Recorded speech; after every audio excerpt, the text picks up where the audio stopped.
well students, welcome back to my YouTube channel. I hope all of you are doing good.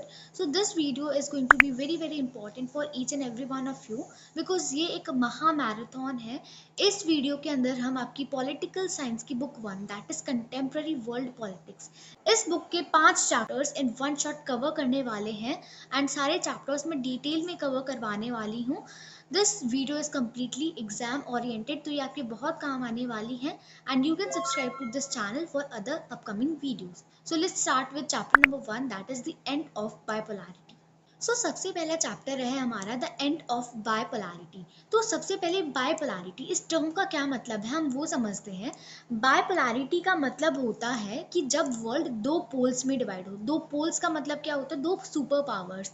तो world war 2 के खत्म होने के बाद एक ऐसा टाइम पीरियड आ गया था जब वर्ल्ड में दो ग्रुप्स, दो सुपर पावर्स एग्जिस्ट करती थी। एक था USA and second one was your USSR. So इन दोनों के बीच में अब बहुत ज़्यादा टेंशन्स आने लग गई थी। They were dominating the whole world and इनके अंडर भी बहुत सारी कंट्रीज थी। तो हम कह सकते हैं वर्ल्ड में दो ग्रुप्स बन गए थे, एक यूएसए एंड दूसरा यूएसएसआर। अब कोल्ड वॉर किसे कहते हैं, तो इनके बीच में सच में कोई फुल फ्लेज्ड वॉर नहीं हुई थी, बट टेंशन्स आ गई थी, कंपटीशन चल रहा था, आर्म्स रेस चल रही थी। सो इस वजह से इसे कोल्ड वॉर कहा जाता है इस टाइम पीरियड को, क्योंकि कोई फुल स्केल सच में कोई वॉर नहीं हुई थी।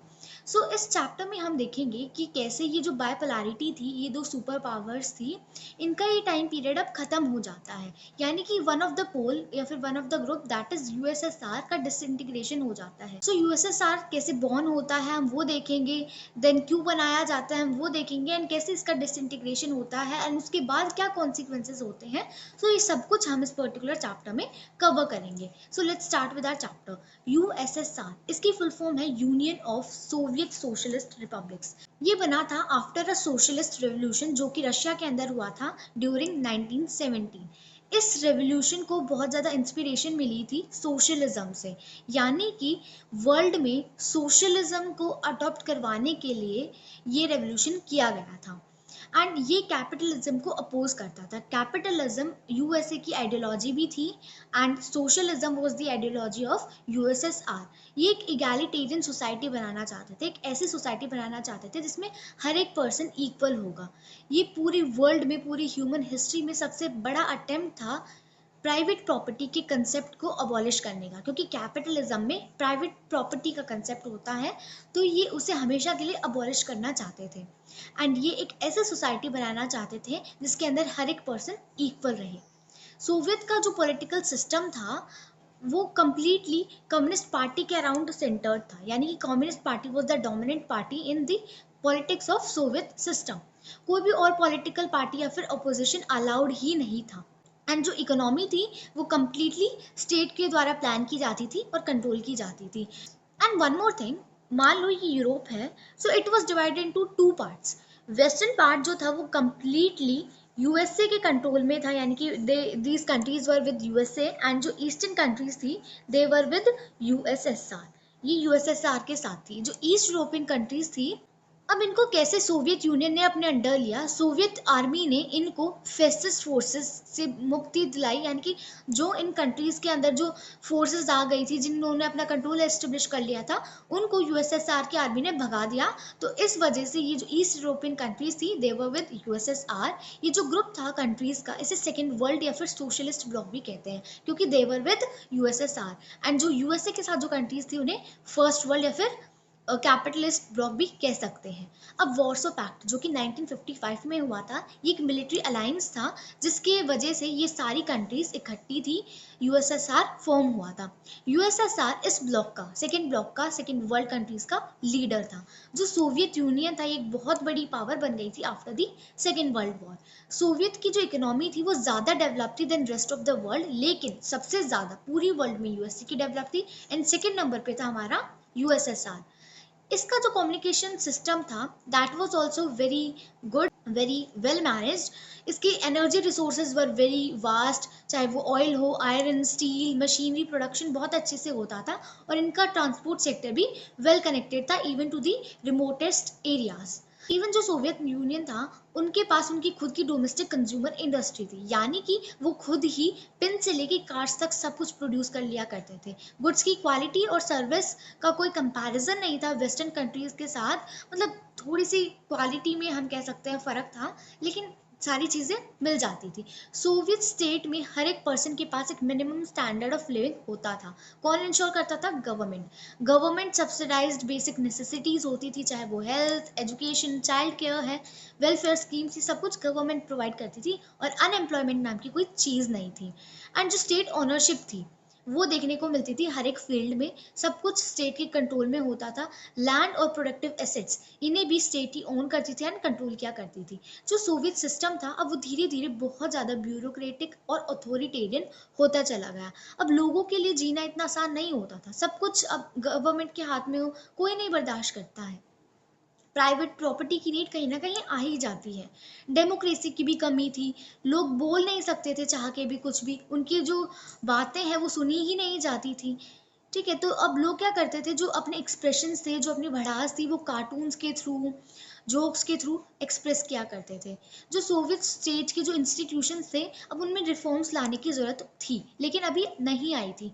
सिर्फ एक ही पार्टी थी, कम्युनिस्ट पार्टी, वही रिप्रेजेंट करती थी, और वो भी अनअकाउंटेबल थी। ठीक है, तो वो जवाबदार नहीं थी टूवर्ड्स द पब्लिक। 15 ऐसे रिपब्लिक्स थे जिनकी मदद से सोवियत यूनियन बना था। रशिया उनमें से सबसे पहले नंबर पे आता था, रशिया सबसे डोमिनेंट था। अब बाकी के 14 तो भाई बहस करेंगे कि भाई हम भी इसका पार्ट है, हमारी क्यों नहीं सुनी जा रही है। सो इस वजह से भी लोगों को, रीजन्स को ऐसा लगता था कि भाई हमें तो निगलेक्ट किया जा रहा है, हमें तो दबाया जा रहा है। सोवियत यूनियन टेक्नोलॉजी में, इंफ्रास्ट्रक्चर में भी वेस्ट के हिसाब से बहुत पीछे था। सोवियत ने अफगानिस्तान को इन्वेड करा था 1979 में, इससे उसकी इकोनॉमिक कंडीशंस और भी ज़्यादा वर्स हो गई थी। कंज्यूमर गुड्स की कमी होती जा रही थी, इवन फूड को भी बाहर से इंपोर्ट करवाया जा रहा था। सोवियत इकोनॉमी भी अब बिल्कुल स्टेगनेंट हो गई थी, फॉल्टर होती जा रही थी, रुक गई थी, मतलब कोई भी वीकेंड से इंक्रीमेंट नहीं देखने को मिल रहा था। गॉर्बाचेव एंड डिसइंटीग्रेशन। मिखाइल गॉर्बाचेव ये एक जनरल सेक्रेटरी थी कम्युनिस्ट पार्टी के, जो कि 1985 में बने थे। अब जब ये जनरल सेक्रेटरी बन रहे थे तो उस टाइम पे क्या हुआ, बहुत सारे टेक्नोलॉजिकल इंफॉर्मेशनल रेवोल्यूशंस हो रहे थे वेस्ट में, यानी कि बहुत सारा डेवलपमेंट हो रहा था। तो गॉर्बाचेव डिसीजन लेते हैं कि हम वेस्ट के साथ अपने रिलेशंस नॉर्मलाइज कर लेंगे, ठीक ठाक कर लेंगे। जो ईस्ट यूरोपियन कंट्रीज के जो लोग थे अब उन्होंने प्रोटेस्ट करना शुरू कर दिया, कि अपने ही गवर्नमेंट के खिलाफ उन्होंने प्रोटेस्ट शुरू कर दिया, एंड सोवियत कंट्रोल के खिलाफ भी, कि भाई अब हम यूएसएसआर के अंडर नहीं रहेंगे, हमें तो अब अपनी सॉवरेनिटी ज़्यादा प्यारी है। गॉर्बाचेव ने कुछ we can say reforms implement करने की सोची। उन्होंने कुछ इकोनॉमिक और पॉलिटिकल रिफॉर्म्स और डेमोक्रेटाइजेशन ये ला दिए। ठीक है, तो ये रिफॉर्म्स लोगों के द्वारा, लीडर्स के द्वारा बहुत ज़्यादा वी कैन से अपोज किए गए। कम्युनिस्ट पार्टी इन रिफॉर्म्स को बिल्कुल नहीं लाना चाह रहे थे, बहुत सारे लीडर्स कम्युनिस्ट पार्टी के, क्योंकि वो सोच रहे थे अगर ये रिफॉर्म्स आ गए तो हमारी पावर तो खत्म हो जाएगी, डेमोक्रेसी आ गई तो भाई उनकी पावर चली जाएगी। इसी वजह से 1991 में एक कूप होता है। ये जो कूप था इसको कम्युनिस्ट पार्टी के हार्ड लाइनर्स एनकरेज कर रहे थे, कम्युनिस्ट पार्टी वाले, क्योंकि वो नहीं चाहते थे कि डेमोक्रेसी आए। बोरिस येल्सिन, वो एक नेशनल हीरो के रूप में देखने को मिलते हैं, इस कूप को वो अपोज करते हैं। बोरिस येल्सिन इलेक्शन जीत जाते हैं और उन्होंने पूरा सेंट्रलाइज्ड कंट्रोल जो कम्युनिस्ट पार्टी का था उसे हिला दिया। अब पावर सोवियत सेंटर से रिपब्लिक्स के पास, उन ईस्ट यूरोपियन कंट्रीज के पास जाने लगती है। जो सेंट्रल एशियन रिपब्लिक्स थे उन्होंने इंडिपेंडेंस की मांग नहीं करी थी, जबकि सेंट्रल एशियन रिपब्लिक्स जो है वो सोवियत फेडरेशन के साथ ही रहना चाहते थे। जो लीडर थे बोरिस येल्सिन, उनकी लीडरशिप में रशिया, यूक्रेन, बेलारूस, इन तीनों ने मिलकर सोवियत यूनियन को डिस्बैंड कर दिया, यानी कि अब सोवियत यूनियन नाम की कोई चीज नहीं है, ऐसी घोषणा कर दी। कम्युनिस्ट पार्टी भी बैन हो चुकी थी। इसके बाद फॉर्मेशन हुई CIS, Commonwealth of independent states की। इसके अंदर सारे वो देश आते थे जो अब इंडिपेंडेंट हुए थे, जो भी रिपब्लिक्स थी। रशिया को अब सोवियत यूनियन का सक्सेसर बना दिया गया, और जो भी इंटरनेशनल ट्रीटीज थी, कमिटमेंट्स थी जो सोवियत यूनियन ने की थी, अब वो सारी रशिया ने एक्सेप्ट कर ली। और जो ओल्ड यूनियन था सोवियत यूनियन, अब वो डेड है एंड इट वॉज बरीड, यानी कि अब USSR खत्म हो चुका है। एंड अब इसके बाद क्या हुआ, सबसे पहले हम देखेंगे कि भाई ये सोवियत यूनियन था, ये क्यों डिसइंटीग्रेट हुआ, क्यों टूटा, क्यों खत्म हुआ। So let's study the reason behind its disintegration. Internal weakness थी सोवियत पॉलिटिकल और इकोनॉमिक इंस्टीट्यूशन में। ठीक है, तो इंटरनली बहुत ज़्यादा वीक थे ये इंस्टीट्यूशन। अब ये लोगों की एस्पिरेशंस को भी फुलफिल नहीं कर पा रहे थे, ये पहला रीज़न था। दूसरा था इकोनॉमिक स्टेग्नेशन, साथ ही साथ कंज्यूमर गुड्स की भी शॉर्टेज चल रही थी। The section of the society अब वो शक करने लग गई थी सोवियत सरकार के ऊपर, कम्युनिस्ट गवर्नमेंट के ऊपर, कि वो क्या कर रहे हैं। जो सोवियत इकोनॉमी थी वो अपने ज़्यादातर पैसे, ज़्यादातर रिसोर्सेज न्यूक्लियर और मिलिट्री अर्सेनल को वी कैन से मेंटेन करने में खर्च कर रही थी। इससे क्या हुआ, बहुत ज़्यादा इकोनॉमी पे बर्डन आ रहा था। जो ऑर्डिनरी सिटीजन थे, अब उन्हें पता चल गया था कि भाई इकोनॉमी बहुत ज़्यादा एडवांस है वेस्ट की, वेस्ट उनसे बहुत आगे है। सो इसके वजह से भी लोगों को बहुत ज़्यादा शौक लगता है कि भाई हमें तो क्या बताया जाता है। सो उन्हें एक पॉलिटिकल और साइकोलॉजिकल शॉक लगता है। सोवियत यूनियन बिल्कुल स्टेगनेंट हो चुका था पॉलिटिकल सेंस में भी, एंड इकोनॉमी तो स्टेगनेंट थी ही। अब कम्युनिस्ट पार्टी जो थी ना, वो 70 साल से रूल करती आ रही थी। कम्युनिस्ट पार्टी लोगों के तरफ बिल्कुल भी अकाउंटेबल नहीं थी। इससे बहुत ज़्यादा करप्शन भी बढ़ रहा था, सिस्टम अपनी मिस्टेक्स नहीं सुधार रहा था, साथ ही साथ गवर्नमेंट ओपननेस को नहीं एक्सेप्ट कर रही थी। बहुत सारे लोगों के पास पावर थी, वो लोग जो हैं गवर्नमेंट को ओपननेस भी नहीं देना चाहते थे। जो पार्टी के जो ब्यूरोक्रेट्स थे, उनके पास बहुत ज़्यादा प्रिविलेजेस थे। ऑर्डिनरी लोगों के पास कुछ हक ही नहीं थे, सारी पावर कुछ ही लोगों के हाथ में कंसेंट्रेटेड थी। गोर्बाचेव ने प्रॉमिस करा कि अब वो इकोनॉमी को रिफॉर्म करेंगे, एंड इससे क्या होगा, जो इकोनॉमिक सिस्टम है वो तो बेहतर होगा ही, एडमिनिस्ट्रेटिव सिस्टम भी बेहतर होगा। गोर्बाचेव ने जो प्रॉब्लम थी उसका सॉल्यूशन तो निकाल लिया, एंड जो उनकी रिफॉर्म्स थी वो सही भी थी कुछ हद तक अगर हम कहें। लेकिन कुछ लोगों का क्या कहना था कि भाई गोर्बाचेव जो है ना, जो रिफॉर्म्स ला रहे हैं वो बहुत स्लो है, बहुत धीरे धीरे रिफॉर्म्स आ रहे हैं, थोड़ी जल्दी करना चाहिए। कुछ लोग जो कम्युनिस्ट पार्टी के लीडर्स थे, हार्डलाइनर्स थे, वो क्या कह रहे थे कि भाई बहुत जल्दी रिफॉर्म हो रहे हैं, क्योंकि उनके हाथों से पावर बहुत जल्दी जा रही थी। सो लोगों के विचारों के टग ऑफ वॉर के बीच गोर्बाचेव को कहीं का भी सपोर्ट नहीं मिला। सो इस वजह से ऐसा भी माना जाता है कि गोर्बाचेव की पॉलिसीज या फिर रिफॉर्म्स कहीं ना कहीं डिसइंटीग्रेशन का कारण रही थी। अब इसी टाइम पे नेशनलिज्म का भी राइज हो रहा था, यानी कि देश प्रेम की भावना बहुत ज़्यादा बढ़ रही थी। लोग अब अपने सॉवरेन रिपब्लिक्स की डिमांड कर रहे थे। अब लोग यूएसएसआर का पार्ट बन के नहीं रहना चाहते थे, तो वो भी एक रीज़न था ऑफ दिस डिसइंटीग्रेशन। कुछ बाल्टिक रिपब्लिक्स थे, लातविया, लिथुआनिया, एस्टोनिया, साथ ही साथ यूक्रेन। अब इनके वजह से भी, इन देशों के वजह से भी डिसइंटीग्रेशन हुआ था यूएसएसआर का। कोल्ड वॉर के टाइम पे ऐसा माना जाता था कि सबसे ज़्यादा जो अनरेस्ट है वो सेंट्रल एशियन रिपब्लिक्स में देखी गई है, क्योंकि वहाँ पर एथनिक और रिलीजियस डिफरेंसेस हैं। तो शायद से कहीं ना कहीं इन सेंट्रल एशियन रिपब्लिक्स के वजह से ही कभी ना कभी डिसइंटीग्रेशन होगा यूएसएसआर का। बट यहाँ पर तो कुछ और ही हो गया। जो ईस्टर्न यूरोपियन रिपब्लिक्स हैं, they became the most significant region for disintegration of USSR, क्योंकि वहीं से जो है ये अनरेस्ट है वो स्टार्ट होती है। सो अब फाइनली यूएसएसआर का डिसइंटीग्रेशन हो गया है। अब इसके बाद क्या कॉन्सिक्वेंसेस रहे, यानी कि इसके बाद दुनिया में क्या क्या बदलाव आए, क्या क्या चेंजेस आए। तो सबसे पहला जो प्रोमिनेंट चेंज था वो क्या था, एंड ऑफ कोल्ड वॉर। जो आइडियोलॉजिकल डिस्प्यूट इतने लंबे समय से चलता आ रहा था, वो खत्म हो गया। जो कैपिटलिस्ट सिस्टम, जो अब तक एक बहुत बड़ा इशू था कि भाई ये अच्छा नहीं है, वो नहीं है, अब ये इशू खत्म हो गया। कैपिटलिस्ट सिस्टम को एक बढ़िया माना गया सिस्टम। अब ये जो डिस्प्यूट था, मिलिट्री डिस्प्यूट जो चलता आ रहा था, जिसकी वजह से आर्म्स रेस होती चली आ रही थी, अब वो खत्म हो गया। साथ ही साथ जो कन्फ्रंटेशंस थी वो भी अब खत्म हो गई। Second, power relations through out the world change हो गए। कोल्ड वॉर का खत्म होना, यानी कि जो वर्ल्ड है वो एक पर्टिकुलर कंट्री डोमिनेट करेगी, यानी कि यूनिपोलर सिस्टम आ गया।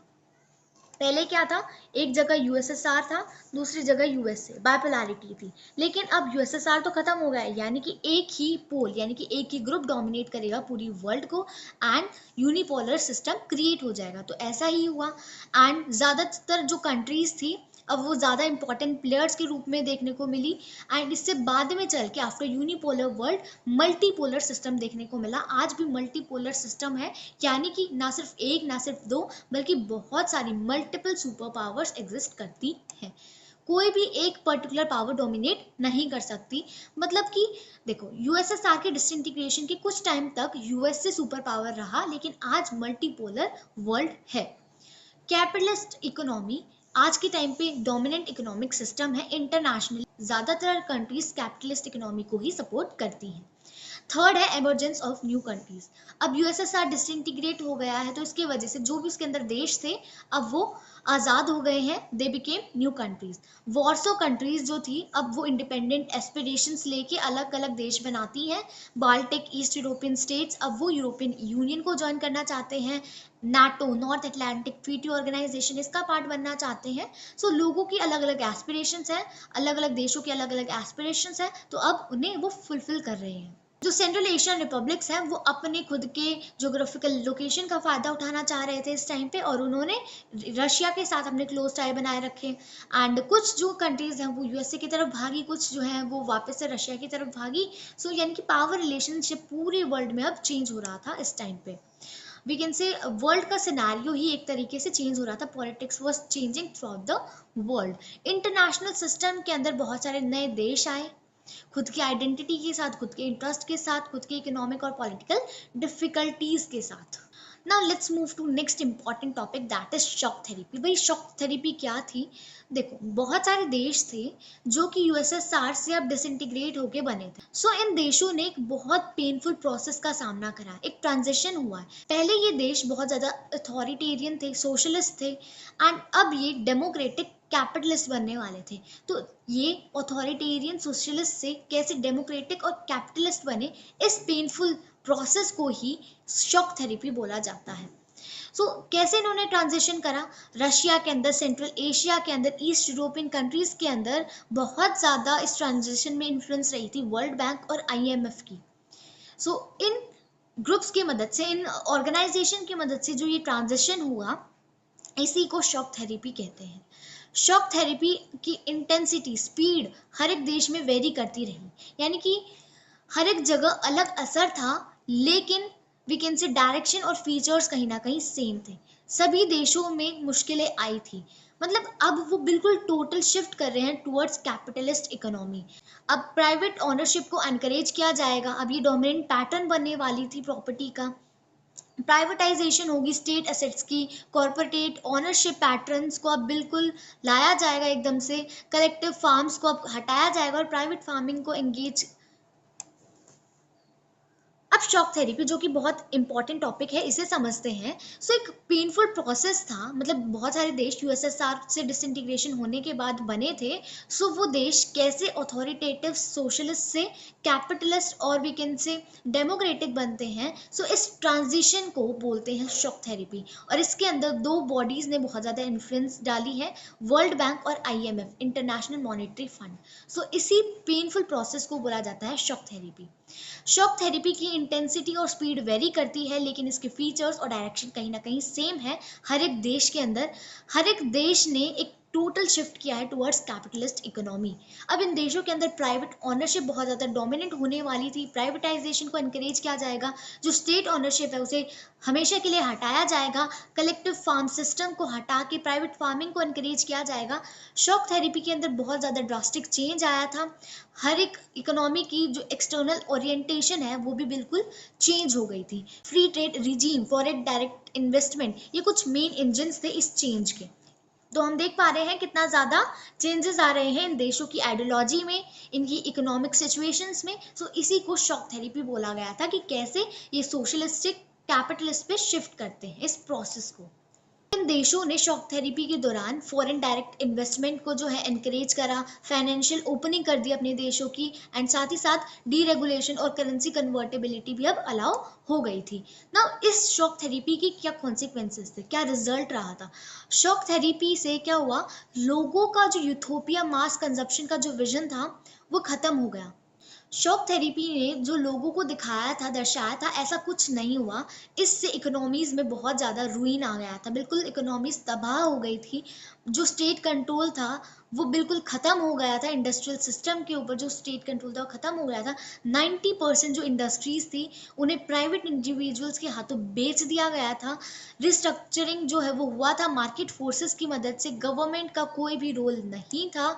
Largest garage sale in history हुई इस पर्टिकुलर शॉक थेरेपी की वजह से, क्योंकि हर एक चीज़ जो भी गवर्नमेंट कंट्रोल कर रही थी उन सभी को बेचा गया और उन्हें कोड़ियों के भाव बेचा गया।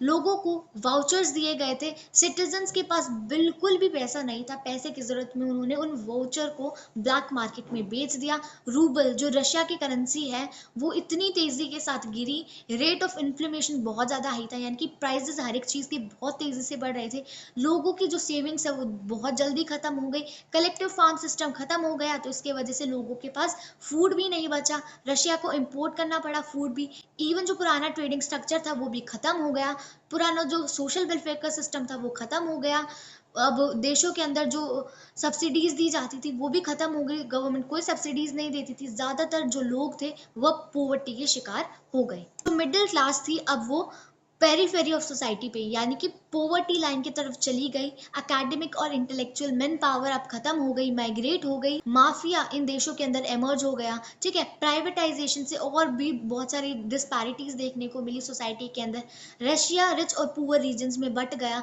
तो हम देख सकते हैं कितने सारे कॉन्सिक्वेंसेज हैं इसके, मतलब इससे कुछ फायदा तो देखने को ही नहीं मिला, सारे देशों का एक तरह से हम कह सकते हैं बहुत बुरा हाल ही हुआ है। जितना ध्यान कैपिटलिस्ट की तरफ दिया गया उतना डेमोक्रेटाइजेशन के ऊपर नहीं दिया गया, ज्यादा प्रायोरिटी सिर्फ इकोनॉमिक ट्रांसफॉर्मेशन को दी गई थी। इससे क्या हुआ, जो कॉन्स्टिट्यूशन था इन देशों का वो बहुत जल्दबाजी में बनाया गया, इंक्लूडिंग रशिया। सो सेंट्रल एशिया के अंदर भी बहुत सारे ऐसे देश हैं जिसमें प्रेसिडेंट को बहुत ज्यादा पावर दी गई है, इस वजह से वो जो इंस्टीट्यूशन है वो बहुत ज्यादा अथॉरिटेरियन हो चुका है। जो प्रेसिडेंट्स है तुर्कमेनिस्तान उज्बेकिस्तान के, उन्होंने अपने आप को पहले 10 सालों के लिए अपॉइंट करा, उसके बाद फिर अपनी पावर और ज्यादा इंक्रीज कर ली, फिर अपने आप को फिर दूसरे 10 सालों के लिए अपॉइंट कर दिया। तो हम देख सकते हैं कॉन्स्टिट्यूशन के ऊपर या फिर डेमोक्रेटाइजेशन के ऊपर इतना ध्यान नहीं दिया गया। जो इकोनॉमी थी रशिया की वो 2000 से रिवाइव करनी शुरू हो गई, यानी कि उनके इंडिपेंडेंस के 10 साल बाद कहीं रिवाइव होने लगी थी इकोनॉमी। जो रीजन था इस रिवाइवल का वो क्या था, एक्सपोर्ट ऑफ नेचुरल रिसोर्सेज जैसे कि oil, natural gas and minerals, इन चीजों की वजह से ही रिवाइव हुई थी। Azerbaijan, Kazakhstan, Russia, Turkmenistan, Uzbekistan, ये कुछ major oil and gas producers हैं हमारे वर्ल्ड में। Next topic is tension and conflict. अब बहुत सारे ऐसे देश हैं जिनके बीच में बहुत सारी टेंशन्स है, कॉन्फ्लिक्ट है, तो उनके बारे में हम देखेंगे। जो सोवियत रिपब्लिक्स थी उन रीजन्स में बहुत सारा कॉन्फ्लिक्ट्स देखने को मिलता है, बहुत सारी सिविल वॉर्स, इंसर्जेंसीज देखने को मिलती हैं। रशिया के अंदर 2 रिपब्लिक्स है, चेचन्या और दागिस्तान, इन दोनों के अंदर वायलेंट सेसेशनिस्ट मूवमेंट्स देखने को मिले हैं। मॉस्को का जो मेथड था इन सभी चीज़ों से डील करने का वो बहुत ज़्यादा वी कैन से इनडिस्क्रिमिनेट है।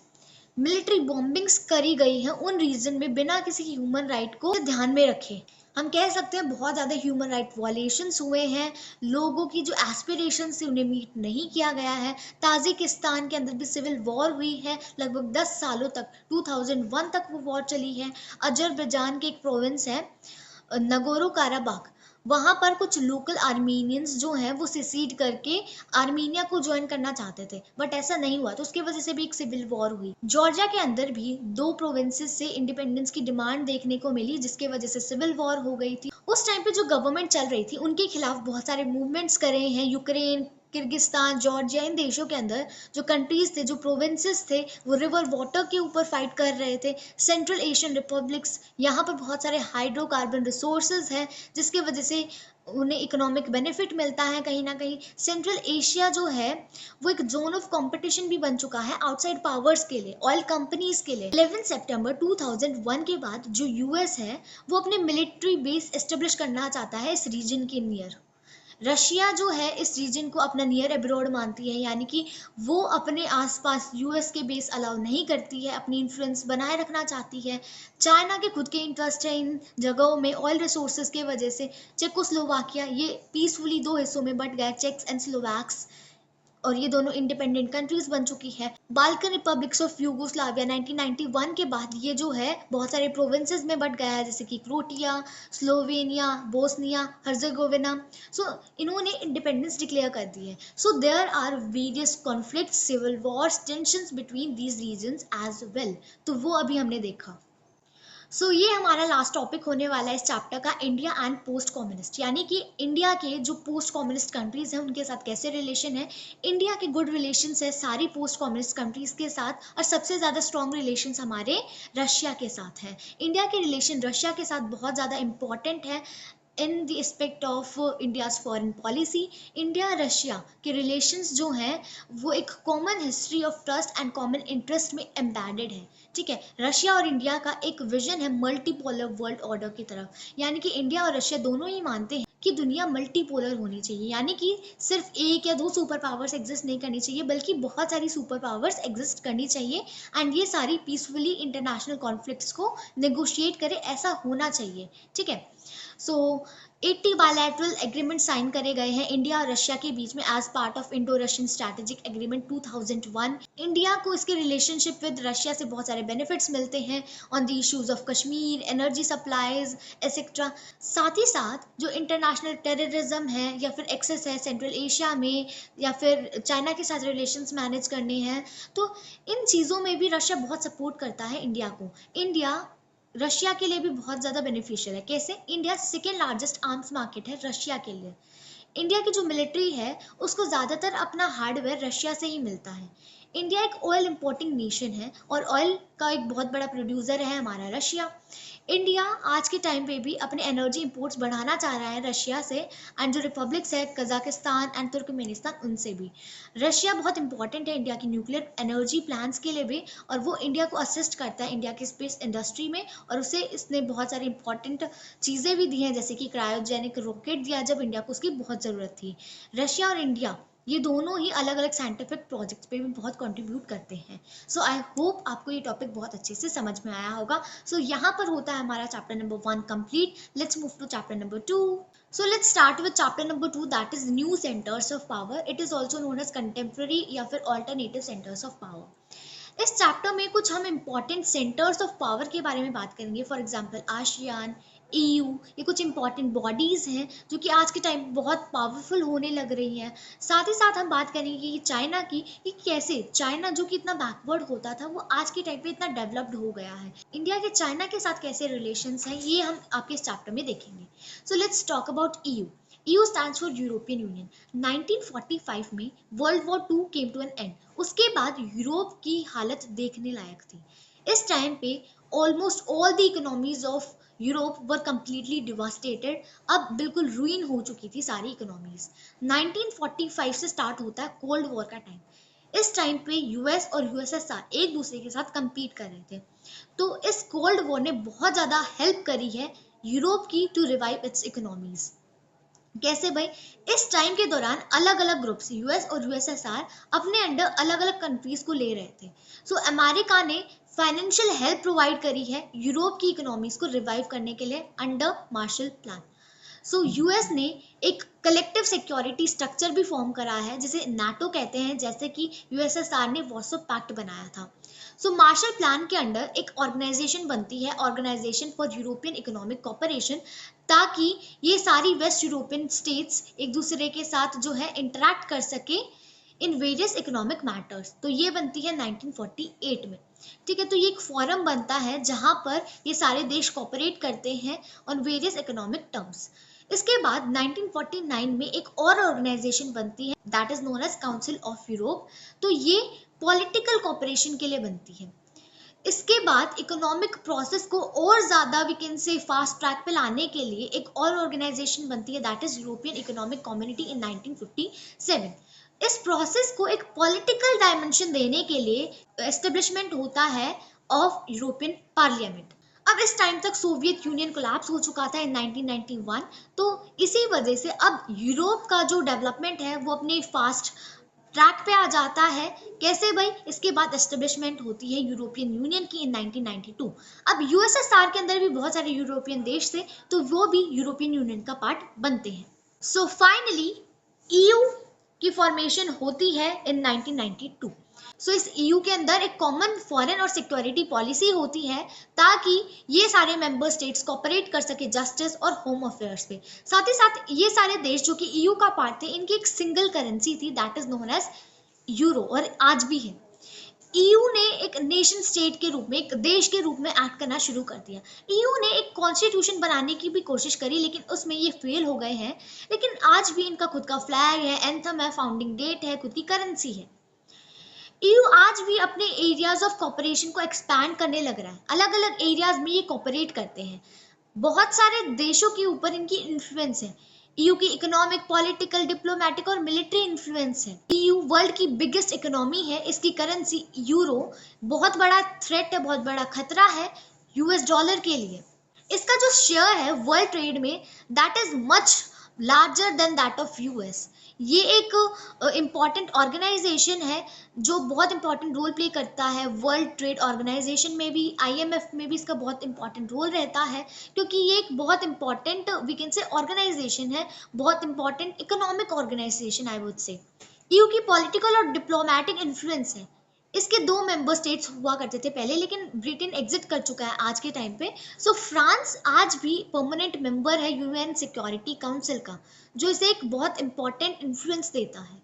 ये अपनी डिप्लोमेसी, इकोनॉमिक, इन्वेस्टमेंट, नेगोशिएशंस का यूज करते हैं अलग अलग मैटर्स को रिजॉल्व करने के लिए, और ये कहीं ना कहीं इसकी स्ट्रेंथ भी है। अगर हम इसकी मिलिट्री की बात करें, ईयू की combined armed forces second largest है in the world. Can you imagine?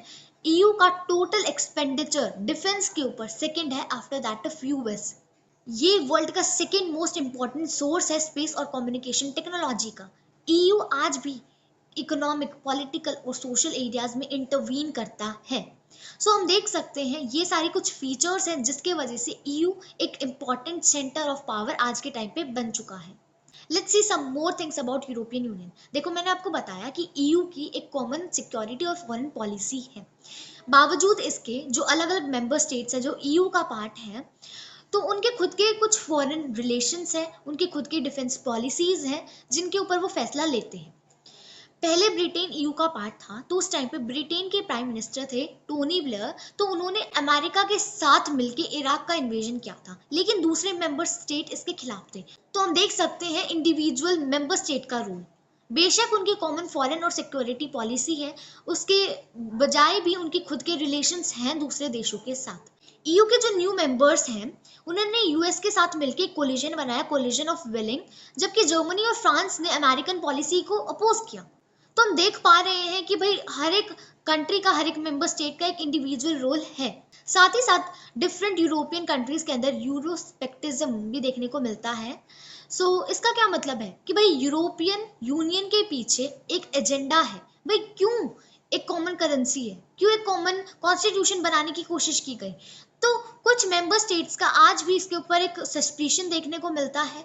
Britain की जो फॉर्मर प्राइम मिनिस्टर थी मार्गरेट थैचर, उन्होंने यूनाइटेड किंगडम को यूरोपियन मार्केट से दूर ही रखा। इसी वजह से बाद में चल के ब्रेग्जिट यानी कि ब्रिटेन का एग्जिट भी हुआ था यूरोपियन यूनियन से। डेनमार्क और स्वीडन ने मास्ट्रिक्ट ट्रीटी को साइन करने से रेजिस्ट भी किया था। मास्ट्रिक्ट ट्रीटी वही है जिसके तहत यूरोपियन यूनियन की फॉर्मेशन हुई थी। साथ ही साथ ये देश एक कॉमन करेंसी की भी डिमांड नहीं कर रहे थे कि भाई क्यों कॉमन करेंसी होनी चाहिए। सो let's talk about second most important centre of power, that is ASEAN. देखो, सेकेंड वर्ल्ड वॉर के दौरान साउथ ईस्ट एशियन रीजन ने बहुत ज़्यादा सफ़र किया है। चाहे अगर हम बात करें उनकी इकोनॉमिक और पॉलिटिकल कॉन्सिक्वेंसेस की, तो there were several consequences of world war in that particular area. साथ ही साथ nation building, poverty, economic backwardness, pressure to align with one of the great power during the cold war, तो बहुत सारी चीज़ें थी जिनका उन्होंने सामना किया है। तो इसी वजह से बहुत सारे एफर्ट्स भी किए गए थे, जैसे कि third world unity. Third world किसे कहते हैं? देखो, फर्स्ट वर्ल्ड क्या होता है? जो कंट्रीज यूएस के साथ थी during cold war. Second world जो कंट्रीज यूएसएसआर के साथ थी। एंड थर्ड वर्ल्ड वो कंट्रीज जो कि ना ही यूएस के साथ थी ना ही यूएसएसआर के साथ थी, तो उन्हें थर्ड वर्ल्ड बोलते हैं। तो इस रीजन को अपलिफ्ट करने के लिए बहुत सारे एफर्ट्स किए गए थे, जैसे कि third world unity, Bandung conference, non aligned movement, लेकिन वो सारे इनइफेक्टिव साबित हुए इस एरिया के अंदर। तो इसी वजह से फाइनली एक एसोसिएशन बनाई गई, that is Association for South East Asian nation to uplift this region. ASEAN was established in 1967 by the help of 5 member countries that are Indonesia, Malaysia, Philippines, Singapore and Thailand. तो ये 5 founder countries मानी जाती हैं ASEAN की। And इन्होंने Bangkok declaration sign किया and finally ASEAN came into existence. Now let's talk about the objective of ASEAN. भाई ASEAN बनाया ही क्यों गया था? इकोनॉमिक ग्रोथ करने के लिए इस रीजन की, कल्चरल डेवलपमेंट के लिए, सोशल प्रोग्रेस के लिए आसियान बनाया गया। सेकेंडरी ऑब्जेक्टिव क्या है? ताकि इस रीजन में पीस एस्टेब्लिश हो, शांति मेंटेन रहे, स्टेबिलिटी रहे, on the basis of rule of law, या फिर यूनाइटेड नेशन चार्टर में कुछ रूल्स या प्रिंसिपल्स हैं उनको फॉलो करें और इस एरिया में पीस हो, स्टेबिलिटी हो। तो ये सेकंड ऑब्जेक्टिव है आसियान का। ओवर द इयर्स बहुत सारे देशों ने इसे ज्वाइन किया है, Brunei Darussalam, Vietnam, Laos, PDR, Myanmar, Cambodia. तो इन सभी देशों ने आसियान को ज्वाइन किया एंड फाइनली आसियान की स्ट्रेंथ 10 हो गई। आसियान एक आसियान वे भी सेलिब्रेट करते हैं। आसियान वे का क्या मतलब है, इनका एक इंटरेक्शन होता है जो कि इनफॉर्मल है, नॉन कन्फ्रंटेशनिस्ट है, कोऑपरेटिव है, जिसमें अलग अलग मेंबर्स इंटरैक्ट करते हैं एक दूसरे के साथ। तो इसी को आसियान वे भी कहते हैं। इन सभी देशों के बीच में जो कि आसियान की मेंबर्स है, एक रिस्पेक्ट है for national sovereignty, for the functioning of ASEAN. ASEAN के अंदर कोई बड़ी इकोनॉमिक पावर्स नहीं है, लेकिन जो भी देश है उनकी इकोनॉमी बहुत ज़्यादा रैपिडली ग्रो हो रही है after the joining of ASEAN. अब आसियान के ऑब्जेक्टिव्स क्या थे, इकोनॉमिक और सोशल एंड कल्चरल ऑल्सो। लेकिन ओवर द टाइम आसियान अपने ऑब्जेक्टिव्स को भी एक्सपैंड करता जा रहा है। आसियान ने 3 पिलर्स एस्टेब्लिश करे इन 2003। उसका पहला पिलर है ASEAN security community, second pillar is ASEAN economic community and third pillar is ASEAN socio cultural community. और इन तीनों की कुछ ना कुछ रेलिवेंस है। आसियान सिक्योरिटी कम्युनिटी क्या देखती है कि भाई कोई भी टेरिटोरियल डिस्प्यूट कोई आर्म्ड कन्फ्रंटेशन में ना तब्दील हो, उन्हें पीसफुली नेगोशिएट किया जाए। आसियान ने बहुत सारे एग्रीमेंट साइन करे हैं अपने मेंबर स्टेट्स के साथ, ताकि peace, neutrality, cooperation, non interference, respect for national differences, sovereign rights, ये सारी चीजें मेंटेन रहे। आसियान रीजनल फोरम इसे एस्टेब्लिश किया गया था 1994 में। क्यों भाई, ताकि कोऑर्डिनेशन हो अलग अलग देशों के बीच में over security and foreign policy. ASEAN तब भी और अब भी एक इकोनॉमिक एसोसिएशन था और है।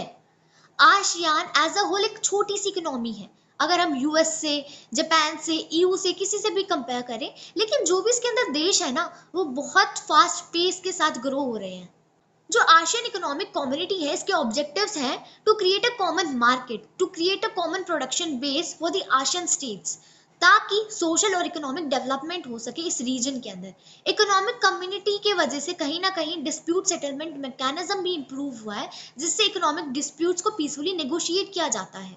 आसियान ने एक फ्री ट्रेड एरिया भी फॉर्म किया है इन्वेस्टमेंट, लेबर और सर्विसेज के लिए। यूएस और चाइना ने भी अपना इंटरेस्ट दिखाया है इसके एफटीए में। During the cold war India को कोई इंटरेस्ट नहीं था, कोई अटेंशन नहीं था आसियान की तरफ, but after some time India ने भी एक इक्वल रेलेवेंस दिखाई है एशियन की तरफ। आसियान आज के टाइम पे बहुत रैपिडली ग्रो हो रहा है, एक बहुत इंपॉर्टेंट रीजनल ऑर्गेनाइजेशन है। इसका एक विजन 2020 भी है। विजन 2020 में इसका एक आउटवर्ड लुकिंग रोल है फॉर द इंटरनेशनल कम्युनिटी, कि भाई आसियान इंटरनेशनल कम्युनिटी में कहाँ एग्जिस्ट करता है, इसका क्या रोल है। इससे एक नेगोशिएशन वाली पॉलिसी को एनकरेजमेंट मिलता है कि भाई अलग अलग कॉन्फ्लिक्ट्स को in the region peacefully negotiate किया जाएगा। आसियान ने बहुत सारे कॉन्फ्लिक्ट्स को भी रिजॉल्व किया, चाहे वो कंबोडियन कॉन्फ्लिक्ट है, चाहे वो ईस्ट टिमोर क्राइसिस है। इकोनॉमिक स्ट्रेंथ ऑफ एशियान की एक रेलिवेंस है in trading and investment partner. मैंने आपको बताया कि इंडिया का कोई अटेंशन नहीं था towards ASEAN during cold war, लेकिन इंडिया ने आज के टाइम पे अपनी फ्री ट्रेड एरिया में बहुत सारे अमेंड्स करे हैं। इंडिया ने आसियान के 3 मेंबर्स मलेशिया, सिंगापुर और थाईलैंड के साथ एफटीए साइन करे हैं एंड आसियान के साथ भी साइन किया है एफटीए इंडिया ने इन 2010। आसियान की स्ट्रेंथ लाई करती है उसकी policies of interaction and consultation में। वो अपने मेंबर स्टेट्स के साथ बहुत अच्छे से इंटरैक्ट करता है, इस वजह से पॉलिसीज भी बहुत अच्छे से फॉर्मुलेट हो पाती है। आसियान एक बहुत इंपॉर्टेंट रीजनल एसोसिएशन है एशिया के अंदर। तो ये एशिया की डिफरेंट कंट्रीज को इंटरैक्ट करने का मौका देती है, एक फोरम प्रोवाइड करती है जहाँ पर अलग अलग देश अपनी पॉलिटिकल और सिक्योरिटी कंसर्न्स को डिस्कस कर सकते हैं। अब हम बात करेंगे चाइनीज इकोनॉमी की, कैसे चाइनीज इकोनॉमी इतना ज्यादा राइज हो पाई है। Third major alternative centre of power है चाइना। चाइना का इकोनॉमिक सक्सेस लाई करता है इन इट्स रिफॉर्म्स ड्यूरिंग 1978। आज के टाइम पे जहां पर चाइना है वो उसके रिफॉर्म्स की वजह से है जो उसने 1978 के दौरान की है। चाइना एक फास्टेस्ट ग्रोइंग इकोनॉमी रही है। ऐसा माना जाता है कि चाइना यूएस को पीछे छोड़ देगी as the world's largest economy by 2040। China की जो इकोनॉमिक इंटीग्रेशन है, इकोनॉमिक डेवलपमेंट है इन द रीजन, उसके वजह से उसे driver of the East Asian growth भी बोलते हैं। इसकी बहुत ज्यादा इन्फ्लुएंस है इन रीजनल अफेयर्स। चाइना की जो स्ट्रेंथ है वो उसके इकोनॉमिक फैक्टर्स में लाई करती है, जो कि है उसकी population, land mass, regional location, political influence together with each other. जो पीपल रिपब्लिक्स ऑफ चाइना है that was established in 1949 after a communist revolution under the leadership of Mao. इसकी जो इकोनॉमी है वो सोवियत मॉडल के ऊपर based थी। Economically backward communist China ने कैपिटलिस्ट वर्ल्ड से दूर रहना ही पसंद किया। Let's look into the Chinese model. China एक state owned heavy industry sector create करना चाहता था उस पैसे से जो कि एग्रीकल्चर से मिल रहा है स्टेट को, गवर्नमेंट को। उनके पास बहुत कम ही फॉरेन एक्सचेंज अब बचा था, तो उन्हें बहुत सारा पैसा चाहिए था ताकि वो टेक्नोलॉजी गुड्स खरीद सके वर्ल्ड मार्केट से। लेकिन चाइना ने एक तरीका सोचा। क्या भाई? चाइना सब्सटीट्यूट करेगा इंपोर्ट्स को बाय डोमेस्टिक गुड्स, यानी कि जो भी वो इंपोर्ट कर रहे हैं वो उसे सब्सटीट्यूट करेंगे अपने खुद के गुड्स की मदद से। चाइना ने सभी सिटीजन्स को एम्प्लॉयमेंट और सोशल वेलफेयर प्रोवाइड करा। चाइना सभी डेवलपिंग देशों से आगे बढ़ा। कैसे? उसने अपने सिटीजन्स को एजुकेट किया, उन्हें बेटर हेल्थ केयर सर्विसेज दी। जो इकोनॉमी थी चाइना की वो 5 से 6% के रेट से बढ़ रही थी, लेकिन annual growth rate of population was 2 to 3%, जिसके वजह से इकोनॉमिक ग्रोथ इनसफिशिएंट थी। चाइना का एग्रीकल्चर प्रोडक्शन भी बहुत ज़्यादा इनसफिशिएंट था, वो सरप्लस नहीं जनरेट कर पाते थे, जिसकी वजह से इंडस्ट्रियल सेक्टर भी पीछे रहने लग गया था। अब चाइना के अंदर एक क्राइसिस आ गया था। चाइना का इंडस्ट्रियल प्रोडक्शन भी इतना ज़्यादा फास्ट नहीं था, इंटरनेशनल ट्रेड भी बहुत कम था, पर कैपिटा इनकम भी बहुत कम थी। तो जो चाइनीज़ लीडरशिप थी उन्होंने बहुत बड़े पॉलिसी डिसीजंस लिए 1970s में। चाइना ने पॉलिटिकल और इकोनॉमिक आइसोलेशन खत्म कर दिया और उसने यूएस के साथ रिलेशन एस्टेब्लिश करे 1972 में। Zhou Enlai proposed 4 modernizations in agriculture, industry, science, technology and military in 1973। तो ये पॉलिसी लेके आए। इसके बाद आए डेंग जियाओपिंग, जिन्होंने ओपन डोर पॉलिसी अनाउंस कर दी और उन्होंने इकोनॉमिक रिफॉर्म्स भी किए इन चाइना इन 1978 एंड यहीं से चाइना की ग्रोथ शुरू हो गई। अब जो ये डेंग जाओपिंग की पॉलिसी थी ना, इसमें क्या था कि भाई हायर प्रोडक्टिविटी लेके आनी है हमें by investments of capital and technology, यानी कि दूसरे देशों से कैपिटल और टेक्नोलॉजी को एनकरेज करना है ताकि प्रोडक्टिविटी इंक्रीज हो सके। चाइना ने फॉलो किया अपना खुद का path in introducing a market economy. खुद का तरीका लेके आए, वो एक मार्केट इकोनॉमी अपनाई उन्होंने। चाइनीज ने शॉक थेरेपी नहीं अपनाई, उन्होंने धीरे धीरे अपनी इकोनॉमी को ओपन करा। उन्होंने सबसे पहले प्राइवेटाइजेशन किया एग्रीकल्चर का 1982 में, उसके बाद इंडस्ट्री का करा इन 1998, ट्रेड बैरियर्स को हटाया, स्पेशल इकोनॉमिक जोन्स सेटअप करे। चाइना के अंदर स्टेट ने बहुत इंपॉर्टेंट रोल प्ले करा है मार्केट इकोनॉमी को सेटअप करने के लिए। न्यू इकोनॉमिक पॉलिसीज से बहुत ज़्यादा हेल्प हुई थी चाइनीज़ इकोनॉमी की to break from stagnation. Chinese economy grow हो पाई थी इन इकोनॉमिक पॉलिसीज़ के वजह से। प्राइवेटाइजेशन हुआ एग्रीकल्चर का, जिसके वजह से एग्रीकल्चर प्रोडक्शन में राइज देखने को मिला, रूरल इनकम बढ़ी, पर्सनल सेविंग्स जो है वो बढ़ी कहीं ना कहीं, रूरल इंडस्ट्रीज़ का डेवलपमेंट हुआ, ग्रोथ हुआ। तो ऐसे धीरे धीरे स्टेप बाय स्टेप ओपनिंग हुई पूरी इकोनॉमी की, हर एक जगह रिफॉर्म्स आए और चाइना इतना डेवलपमेंट फेस कर पाया। चाइनीज इकोनॉमी एक फास्टर रेट से बढ़ रही थी, चाहे वो इंडस्ट्रियल सेक्टर हो, चाहे वो एग्रीकल्चरल सेक्टर हो। नए ट्रेडिंग लॉज लाए गए, स्पेशल इकोनॉमिक जोन सेटअप करे गए, फॉरेन ट्रेड बहुत ज़्यादा बढ़ गया था इसके वजह से। चाइना बहुत इंपॉर्टेंट डेस्टिनेशन बन गई थी फॉरेन डायरेक्ट इन्वेस्टमेंट के लिए इन द वर्ल्ड। चाइना के पास बहुत बड़े फॉरेन एक्सचेंज रिजर्व्स हैं। साथ ही साथ China joined World Trade Organization in 2001, that was another step forward. तो इस तरीके से चाइना एक इकोनॉमिक पावर बन पाया रीजनली एंड ग्लोबली भी। तो ऐसे कहीं ना कहीं चाइना इतना इम्पॉर्टेंट हो पाया, आज के टाइम पे इतना ज़्यादा डेवलपमेंट अटेन कर पाया। So last topic is Indo China relations. तो इंडिया और चाइना के रिलेशंस के बारे में हम बात करेंगे। बहुत सारे टाइम पे ऐसा देखने को मिला कि इंडिया और चाइना के बीच में फ्रेंडली रिलेशन है, खास करके during the time of Jawaharlal Nehru. But 1950 onwards हमारे एक दूसरे के साथ रिलेशन डिग्रेड होते चले गए हैं। बहुत सारे इश्यूज हैं जिनके वजह से हमारे रिलेशंस इतने अच्छे नहीं हैं, जैसे कि तिब्बत प्रॉब्लम। तिब्बत एक ऐसा एरिया है जो बहुत ज़्यादा कंट्रोवर्शियल है। इस जगह को ज़बरदस्ती अपनी टेरिटरी का हिस्सा बना लिया है चाइना ने। साथ ही साथ बॉर्डर डिस्प्यूट्स हैं हमारे चाइना के साथ। अरुणाचल प्रदेश का कुछ हिस्सा है जिसे चाइना अपना क्लेम करता है कि ये हमारा हिस्सा है। अक्सर चीन एरिया है लद्दाख का, उस पर भी चाइना का क्लेम है। चाइना ने 1962 पे हमारे ऊपर अटैक किया था। That war of 1962 is also a reason for degrading of our relations with each other. China ने पाकिस्तान का भी बहुत सारा साथ दिया है ड्यूरिंग न्यूक्लियर प्रोग्राम्स, एंड अभी भी बहुत ज़्यादा साथ देता है पाकिस्तान का। सो ये भी हमारे लिए एक बहुत ज़्यादा बड़ा इशू है। इस वजह से चाइना और इंडिया के रिलेशंस आज तक इतने ज़्यादा स्टेबल नहीं हो पाए हैं। इंडिया और चाइना का रिलेशन थोड़ा थोड़ा इम्प्रूव होने लग गया था अराउंड मिड 1970s। बहुत सारी बातें हुई थी एक दूसरे देशों के लीडर्स के साथ, एंड बॉर्डर इश्यूज को भी सॉल्व करने की कोशिश करी गई थी। सो इन टॉक्स के बाद हमारे रिलेशंस थोड़े से इम्प्रूव हुए थे, एंड हमारे relation strategic and economic dimension के ऊपर बेस्ड थे।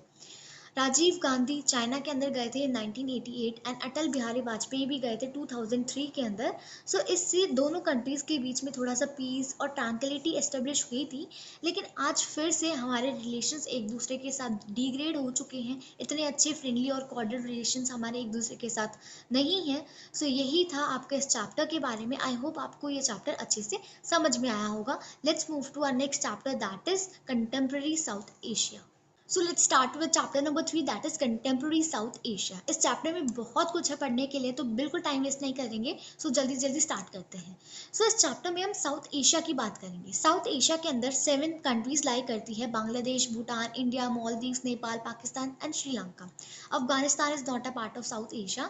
सो इन देशों के एक दूसरे के साथ कैसे रिलेशंस है, इनकी कैसी गवर्नमेंट है, इनकी गवर्नमेंट क्या हमेशा से डेमोक्रेटिक रही है, इनकी गवर्नमेंट की हिस्ट्री को हम जानेंगे। तो ये सारी चीज़ें हम आपके इस चैप्टर में कवर करने वाले हैं। साथ ही साथ एक ऑर्गेनाइजेशन है SAARC, South Asian Association for Regional Cooperation, जो कि 8 दिसंबर 1985 में एस्टेब्लिश हुई थी। तो इसके बारे में भी हम जानेंगे कि आखिर ये क्या है, कैसे काम करती है।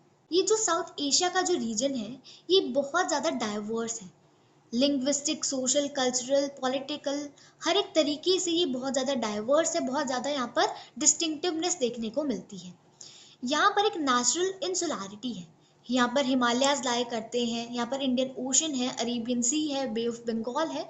तो इस वजह से इस रीजन को एक नेचुरल इंसुलैरिटी देखने को मिलती है। चाइना बहुत ज़्यादा इन्फ्लुएंस करता है इस रीजन को, लेकिन वो इस रीजन का पार्ट नहीं है। साउथ एशिया में हर एक तरीके से डाइवर्सिटी एग्जिस्ट करती है। साउथ एशिया की बहुत सारे देश ऐसे हैं जहां पर पॉलिटिकल सिस्टम भी बहुत डाइवर्स है। पाकिस्तान और बांग्लादेश, इन देशों के अंदर सिविलियन और मिलिट्री रूलर्स देखने को मिले हैं। पाकिस्तान के अंदर democratic government and military government they came hand in hand, यानी कि दे वर टू साइड्स ऑफ कॉइन। कभी डेमोक्रेटिक गवर्नमेंट देखने को मिल गया पाकिस्तान में, कभी मिलिट्री गवर्नमेंट। पता ही नहीं चलता, पलक झपकते ही डेमोक्रेटिक की मिलिट्री गवर्नमेंट बन जाती है और मिलिट्री की डेमोक्रेटिक। तो ऐसा होता रहता है। ठीक है, पाकिस्तान के अंदर एक मिलिट्री कूप हुआ था इन अक्टूबर 13, 1999। तो इस टाइम पे एक कूप हुआ था। अब अगर हम बात करें नेपाल की, 2006 तक नेपाल एक कॉन्स्टिट्यूशनल मोनार्की था और इनका किंग बहुत ज़्यादा डोमिनेटिंग था, कभी भी एग्जीक्यूटिव पावर्स को छीन लेता था। यहाँ पर एक सक्सेसफुल पॉपुलर अपराइजिंग देखने को मिली, जिसके वजह से डेमोक्रेसी को रिस्टोर करा गया नेपाल के अंदर, एंड जो पावर्स थी किंग की उसे एक नॉमिनल पोजीशन तक रिड्यूस करा गया 2006 तक। इसके बारे में हम डिटेल में पढ़ेंगे। अगर हम बांग्लादेश और नेपाल के एक्सपीरियंस को देखेंगे तो हमें समझ में आएगा कि धीरे धीरे साउथ एशिया वाले रीजन में डेमोक्रेसी एक्सेप्ट की जा रही है। लोग एक्सेप्ट करते जा रहे हैं डेमोक्रेसी को, कि एक better form of government provide करती है। भूटान भी काफ़ी टाइम तक मोनार्की रहा। यहाँ पर किंग ने ही खुद से रिफॉर्म्स किए। किंग ने ही जो डेमोक्रेसी है उसे एस्टेब्लिश किया, और मल्टी पार्टी डेमोक्रेसी अब भूटान के अंदर देखने को मिलती है। यानी कि एक ऐसी डेमोक्रेटिक कंट्री जहां पर बहुत सारी पार्टीज अलाउड हैं, पार्टीज कॉन्टेस्ट कर सकती हैं इलेक्शंस में। अगर हम बात करें मालदीव्स की, तो ये एक आइलैंड नेशन है। ये एक सल्तनत था 1968 तक, और आज के टाइम पे ये एक रिपब्लिक बन चुका है जहाँ पर प्रेसिडेंशियल फॉर्म ऑफ गवर्नमेंट होती है। जून 2005 में यहाँ पर इलेक्शंस हुए थे, तो यहाँ पर पार्लियामेंट ऑफ मालदीव्स ने वोट करा था, सभी ने यूनानिमसली यानी कि सभी ने एक्सेप्ट कर लिया था, और तब जाके मल्टी पार्टी सिस्टम यहाँ पे अडॉप्ट किया गया, इंट्रोड्यूस किया गया। मालदीवियन डेमोक्रेटिक पार्टी MDP यहाँ पर डोमिनेट करती है पॉलिटिकल अफेयर्स को, एंड डेमोक्रेसी अब धीरे धीरे जो है मालदीव्स में स्ट्रेंथन होती जा रही है, एंड खास करके 2005 के इलेक्शंस के बाद बहुत ज़्यादा यहाँ पर डेमोक्रेसी स्ट्रांग हुई है।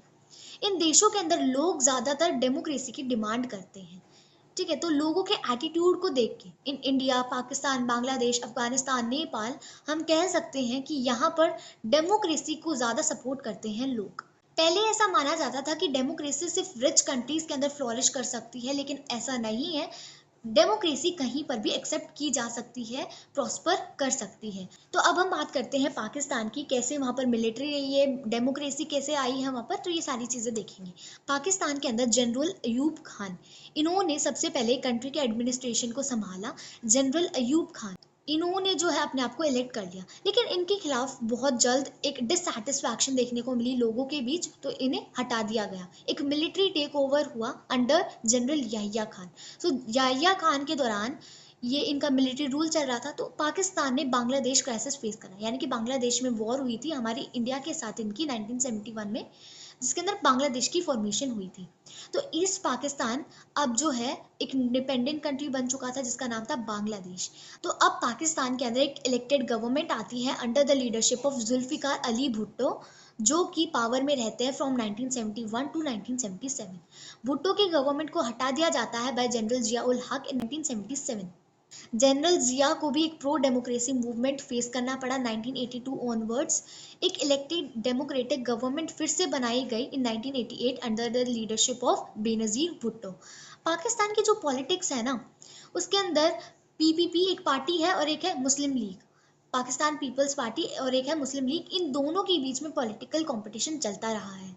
तो एक इलेक्टेड डेमोक्रेसी आई पाकिस्तान के अंदर, जो 1999 तक चलती रही, और फिर से आर्मी आ गई। अब जनरल परवेज मुशर्रफ, इन्होंने प्राइम मिनिस्टर जो कि नवाज शरीफ थे उन्हें हटा दिया और खुद जो है प्रेसिडेंट की कुर्सी पे बैठ गए। 2001 में इन्होंने अपने आप को प्रेसिडेंट की कुर्सी पे बिठा दिया। बहुत सारे फैक्टर्स थे जिसकी वजह से पाकिस्तान में एक स्टेबल डेमोक्रेसी नहीं आ पाई, जैसे कि सोशल डोमिनेंस रही है मिलिट्री की, क्लर्जी की, लैंड ओनिंग एरिस्टोक्रेसी की, जिसकी वजह से कई बार जो इलेक्टेड गवर्नमेंट है उसे ओवरथ्रो करके मिलिट्री गवर्नमेंट आ गई थी। ऑल्सो पाकिस्तान का इंडिया के साथ कॉन्फ्लिक्ट है, जिसकी वजह से प्रो मिलिट्री ग्रुप्स बहुत ज़्यादा पावरफुल हो चुके हैं। पाकिस्तान के अंदर कभी भी स्टेबल डेमोक्रेसी नहीं आई है ड्यू टू अ रीज़न, लोग ऐसा मानते थे कि जो ये सेल्फिश माइंडेड पार्टीज हैं और जो क्योटिक डेमोक्रेसी है, ये पाकिस्तान की सिक्योरिटी के लिए खतरा है। साथ ही साथ पाकिस्तान की जो प्रेस है वो बहुत ज़्यादा फ्री है एंड करेजियस से, स्ट्रॉन्ग ह्यूमन राइट मूवमेंट देखने को मिलते हैं पाकिस्तान में। कई बार हम इसे फॉल्स कर देते हैं अगर ये स्टेटमेंट आती है, बट इट इज़ ट्रू, वहाँ की प्रेस रिलेटिवली फ्री है एंड ह्यूमन राइट्स भी वहाँ पे स्ट्रॉन्ग है, मतलब ह्यूमन राइट मूवमेंट स्ट्रॉन्ग होते हैं। अब एक और रीज़न है जिसकी वजह से पाकिस्तान में डेमोक्रेटिक रूल नहीं देखने को मिला, lack of genuine international support. लोग अपने मतलब के लिए मिलिट्री गवर्नमेंट को सपोर्ट करते हैं इन पाकिस्तान, खास करके इंटरनेशनल प्लेयर्स, US और दूसरी वेस्टर्न कंट्रीज को ये खतरा है कि अगर पाकिस्तान के अंदर मिलिट्री रूलर नहीं आए ना, तो ग्लोबल इस्लामिक टेररिज्म देखने को मिलेगा। तो इस वजह से भी वो सपोर्ट करते हैं मिलिट्री गवर्नमेंट को। एंड ऐसा भी माना जाता है कि अगर वहाँ पर मिलिट्री रूल नहीं रहा तो न्यूक्लियर आर्सेनल्स जो है पाकिस्तान के, वो टेररिस्ट ग्रुप के हाथों में चले जाएंगे, जिससे पूरी ही वर्ल्ड को खतरा है। तो ये भी एक रीज़न है जिसकी वजह से पाकिस्तान के अंदर कभी स्टेबल डेमोक्रेसी नहीं रही है। अब हम बात करेंगे बांग्लादेश की डेमोक्रेसी की। तो बांग्लादेश पाकिस्तान का पार्ट था फ्रॉम 1947 टू 1971, एंड जो पार्टीशन एरियाज थे बंगाल और असम के, वो बांग्लादेश का पार्ट है।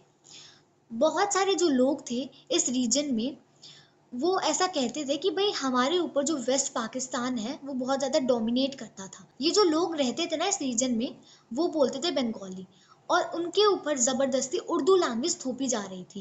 एंड वो कहते थे कि भाई हमारे ऊपर तो ज़बरदस्ती हो रही है, एंड साथ ही साथ हमारे साथ इतना अनफेयर ट्रीटमेंट हो रहा है।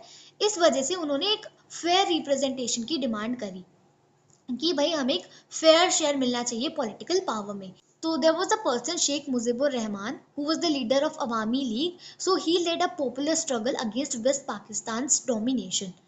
तो इन्होंने एक ऑटोनॉमी की डिमांड करी फॉर ईस्टर्न रीजन। तो अवामी लीग जो थी, जो पार्टी, उसने सारी सीट्स जीत ली ईस्ट पाकिस्तान में, और उन्होंने एक मेजॉरिटी भी सिक्योर करी for the constituent assembly for whole of the Pakistan. लेकिन वेस्ट पाकिस्तान वाले बहुत ज़्यादा वी कैन से डोमिनेटिंग थे, वो नहीं चाहते थे कि ईस्ट पाकिस्तान आगे बढ़े।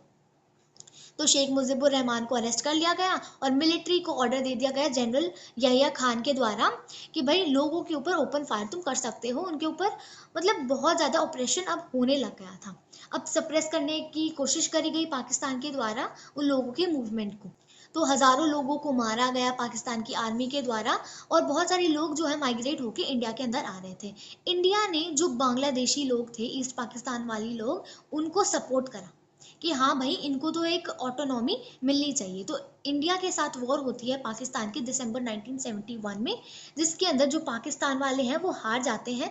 फाइनली बांग्लादेश की फॉर्मेशन हो जाती है, ठीक है। तो उसके बाद बांग्लादेश अपना खुद का कॉन्स्टिट्यूशन बनाता है, जिसके अंदर सेक्युलरिज्म, डेमोक्रेसी और सोशलिज्म को मेंशन किया जाता है। 1975 में शेख मुजीबुर रहमान उन्होंने कॉन्स्टिट्यूशन के अंदर एक अमेंडमेंट कर दी कि भाई हम पार्लियामेंट्री से प्रेसिडेंशियल फॉर्म ऑफ गवर्नमेंट पे शिफ्ट हो रहे हैं। इसके बाद मिलिट्री रूलर थे जिया उर रहमान, वो आ जाते हैं और वो बांग्लादेश नेशनल पार्टी बनाते हैं और 1979 के इलेक्शंस हो जाते हैं। इस टाइम पे जो ये थे शेख मुजीबुर रहमान, वो मर जाते हैं, मतलब उन्हें असैसिनेट कर दिया जाता है। उसके बाद आते हैं ये, ठीक। फिर एक और मिलिट्री टेक ओवर होता है, जनरल एचएम इरशद अब वो आते हैं। उसके बाद जो बांग्लादेश के लोग थे ना, वो डेमोक्रेसी की डिमांड फिर से करने लग जाते हैं। सो अब इतना ज़्यादा पब्लिक प्रोटेस्ट होता है जिसके कारण जो एचएम इरशद थे उन्हें हटना ही पड़ा 1990 में, और इलेक्शंस हुए दोबारा से 1991 में। तब से लेके अब तक बांग्लादेश के अंदर मल्टी पार्टी इलेक्शंस होते हैं। अब हम बात करते हैं नेपाल की मोनार्की की। नेपाल पहले एक हिंदू किंगडम हुआ करता था, उसके बाद ये कॉन्स्टिट्यूशनल मोनार्की बन गया। पॉलिटिकल पार्टीज और जो कॉमन लोग थे नेपाल के, वो एक और ओपन और रिस्पॉन्सिव सिस्टम ऑफ गवर्नमेंट चाहते थे। किंग ने इस डिमांड को एक्सेप्ट कर दिया कि भाई हाँ, हम एक डेमोक्रेटिक कॉन्स्टिट्यूशन बना लेंगे। 1990 की बात है ये। डेमोक्रेटिक गवर्नमेंट जो है वो बहुत ज़्यादा शॉर्ट होती थी, शॉर्ट टाइम पीरियड होता था। कुछ माओइस्ट लोग थे नेपाल के अंदर, वो कहते थे कि भाई हम आर्म्ड इंसरेक्शन करेंगे against the monarch and ruling elite. वो जो माओस लोग थे वो आर्म्स इंसरेक्शन पे ज़्यादा बिलीव करते थे। तो इससे क्या होता है, एक वॉलेंट कॉन्फ्लिक्ट होता है मोस्ट गुरिल्लास और armed forces of the king के बीच में। सो एक ट्रायंगुलर कॉन्फ्लिक्ट होता है मोनार्किस्ट फोर्सेस, डेमोक्रेट्स और माओस्ट के बीच में। ये तीनों एक दूसरे से लड़ते हैं। तो किंग ने पार्लियामेंट को अबॉलिश कर दिया और गवर्नमेंट को डिसमिस कर दिया 2002 में। इससे जो थोड़ी बहुत जो डेमोक्रेसी थी वो भी खत्म हो गई नेपाल के अंदर। सो अप्रैल 2006 में बहुत बड़ा country wide pro democratic protest हुआ, जिसकी वजह से किंग ने ज़बरदस्ती जो है हाउस ऑफ रिप्रेजेंटेटिव को रिस्टोर कर दिया। ये जो नॉन वायलेंट मूवमेंट था ये करा था 7 पार्टी अलायंस, एसपीए, माओस्ट और सोशल एक्टिविस्ट, इन सभी लोगों ने मिलके। अब जो माओस्ट ग्रुप थे वो मान गए थे कि हाँ, अब हम आर्म्ड स्ट्रगल को छोड़ देंगे। माओस्ट लोग रेडिकल प्रोग्राम्स को इंक्लूड करवाना चाहते थे नेपाल की कॉन्स्टिट्यूशन में। अब नेपाल डेमोक्रेटिक रिपब्लिक बन गया था after the abolition of monarchy in 2008, and Nepal ने एक नया कॉन्स्टिट्यूशन अडॉप्ट भी कर लिया इन 2015, ठीक है। तो ये था नेपाल का procedure. So let's talk about Sri Lanka now. There was a problem of ethnicity in Sri Lanka, तो उसकी हम बात करेंगे। श्रीलंका को सिलोन बोला जाता था। तो श्रीलंका डेमोक्रेसी रहा है सिंस 1948, जब से वो आज़ाद हुए हैं। श्रीलंका के अंदर एक बड़ा चैलेंज था एथनिक कॉन्फ्लिक्ट का। तो कुछ एथनिक ग्रुप्स थे कुछ रीजन्स में जो कि सेसेशन की डिमांड कर रहे थे कि भाई इससे एक अलग देश बना दो, ठीक है। तो ये डिमांड उठ के आ रही थी। श्रीलंका के अंदर सिन्हाला लोग जो है वो मेजॉरिटी में रहते थे, एंड कुछ तमिल्स भी थे। सिन्हाला कम्युनिटी जो थी वो तमिल्स की तरफ बहुत ज़्यादा हॉस्टाइल थी कि भाई तुम यहाँ से जाओ, तुम इंडिया से आए हो श्रीलंका। ये जो सिन्हाला कम्युनिटी थी ये कहती थी कि Sri Lanka belongs to them, and Sri Lanka को कोई भी कंसेशंस नहीं देने चाहिए इन तमिल लोगों को, क्योंकि सिन्हाला से बिलोंग करता है ये श्रीलंका, क्यों मिले इन्हें कंसेशंस। तो तमिल्स की तरफ बहुत ज़्यादा निगलेक्ट हो रहा था। इसके वजह से एक मिलिटेंट तमिल नेशनलिज्म देखने को मिला। अब एक मिलिटेंट ऑर्गेनाइजेशन बन गई इन तमिल लोगों की, जिसका नाम था LTTE, liberation tigers of Tamil Eelam. अब ये लोग जो है ना, ये आर्म्ड स्ट्रगल लड़ रहे थे श्रीलंका में, श्रीलंका की आर्मी के खिलाफ, और ये कहते हैं कि हमें एक तमिल इलम, एक सेपरेट कंट्री दे दो तमिल लोगों के लिए जो कि श्रीलंका में रह रहे हैं। तो 1983 से इस चीज की डिमांड हो गई। अब ये इंडियन ओरिजिन वाले तमिल लोगों को भी ये चीज़ अच्छी नहीं लग रही थी, तो वो चाहते थे कि इंडिया की गवर्नमेंट इस चीज़ के अंदर पार्टिसिपेट करे। तो जो गवर्नमेंट थी इंडिया की, वो श्रीलंकन गवर्नमेंट के साथ नेगोशिएट करने के लिए जाती है। अब ये चीज़ ना ही इंडिया के तमिल्स को अच्छी लगती है और ना ही ये श्रीलंकन तमिल्स को अच्छी लगती है। तो अब जो इंडिया की जो गवर्नमेंट है वो श्रीलंकन गवर्नमेंट से इस चीज़ को लेके नेगोशिएट करने के लिए जाती है। इंडिया ने एक अकॉर्ड साइन कर दिया श्रीलंका के साथ एंड वहां पर अपनी ट्रूप्स भेज दी ताकि श्रीलंका के अंदर जो कंडीशन है उसे स्टेबलाइज किया जा सके 1987 में। अब जो इंडियन ट्रूप्स की वहां पर प्रेजेंस थी वो श्रीलंकन्स को पसंद नहीं आती है। श्रीलंकन गवर्नमेंट को लगता है कि इंडिया फालतू में इंटरफेयर कर रहा है उनके मैटर्स में, ये तो उनकी अंदरूनी बातें हैं, तो क्यों इंटरफेयर कर रहा है इंडिया। तो 1989 के अंदर इंडिया की जो पीस कीपिंग फोर्स थी वो अपना काम बिना करे ही वापस आ जाती है। अब ये श्रीलंकन क्राइसिस और ज़्यादा वायलेंट होता चला गया। कुछ स्कैंडिनेवियन कंट्रीज जैसे कि नॉर्वे और आइसलैंड ये भी बीच में आते हैं कि भाई रोको इस कॉन्फ्लिक्ट को, क्यों ये इतना ज़्यादा वायलेंट हो रहा है, तो नेगोशिएट करने की ये भी कोशिश करते हैं। अब श्रीलंका के अंदर इस दौरान भी बहुत ज़्यादा इकोनॉमिक ग्रोथ देखने को मिलती है, बेशक कॉन्फ्लिक्ट चल रहा था। श्रीलंका ने इस टाइम के दौरान भी बहुत ज़्यादा high level of human development को एक्सपीरियंस करा। सो बाद में जाके ये जो कॉन्फ्लिक्ट था ये फाइनली सॉल्व हो जाता है जब ये श्रीलंकन तमिल्स थे, इनकी जो ऑर्गेनाइजेशन थी इसको हरा दिया गया था। Sri Lanka was one of the first developing countries जिसने अपने पॉपुलेशन ग्रोथ रेट को कंट्रोल किया था। श्रीलंका पहली ऐसी कंट्री थी जिसने अपनी इकोनॉमी को भी लिबरलाइज किया था। अब हम बात करेंगे इंडिया और पाकिस्तान के कॉन्फ्लिक्ट की। इंडिया के वॉर्स हुए हैं पाकिस्तान के साथ, लेकिन फिर भी आज तक जो कश्मीर का मुद्दा है वो अनसेटल्ड है। इंडिया और पाकिस्तान की जो लड़ाई है एक दूसरे के साथ वो बहुत सारे इश्यूज को लेके है, जैसे कि सियाचिन ग्लेशियर के कंट्रोल को लेके, एक्विजिशन ऑफ आर्म्स को लेके। आर्म्स रेस चलती आ रही है इन दोनों देशों के बीच में। इंडिया ने न्यूक्लियर टेस्ट करे थे पोखरान में इन मई 1974।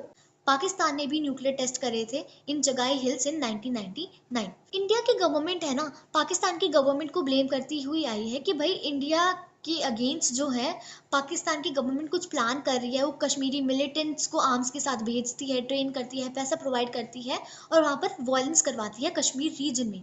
इंडिया की गवर्नमेंट ऐसा भी मानती है कि पाकिस्तान प्रो खालिस्तानी मिलिटेंट्स को भी सपोर्ट करते हैं, वो आर्म्स प्रोवाइड करते हैं। और जो उनकी आईएसआई जो एजेंसी है पाकिस्तान की स्पाई एजेंसी, वो बहुत सारे एंटी इंडिया कैंपेन्स लॉन्च करती है through Bangladesh and Nepal India के अंदर। तो उस चीज़ के लिए भी इंडिया ब्लेम करता है पाकिस्तान को।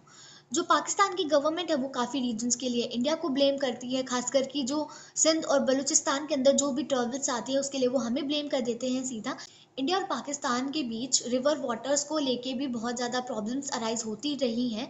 इंडिया और पाकिस्तान ने एक इंडस वाटर ट्रीटी साइन करी थी with the intermediation of World Bank in 1960।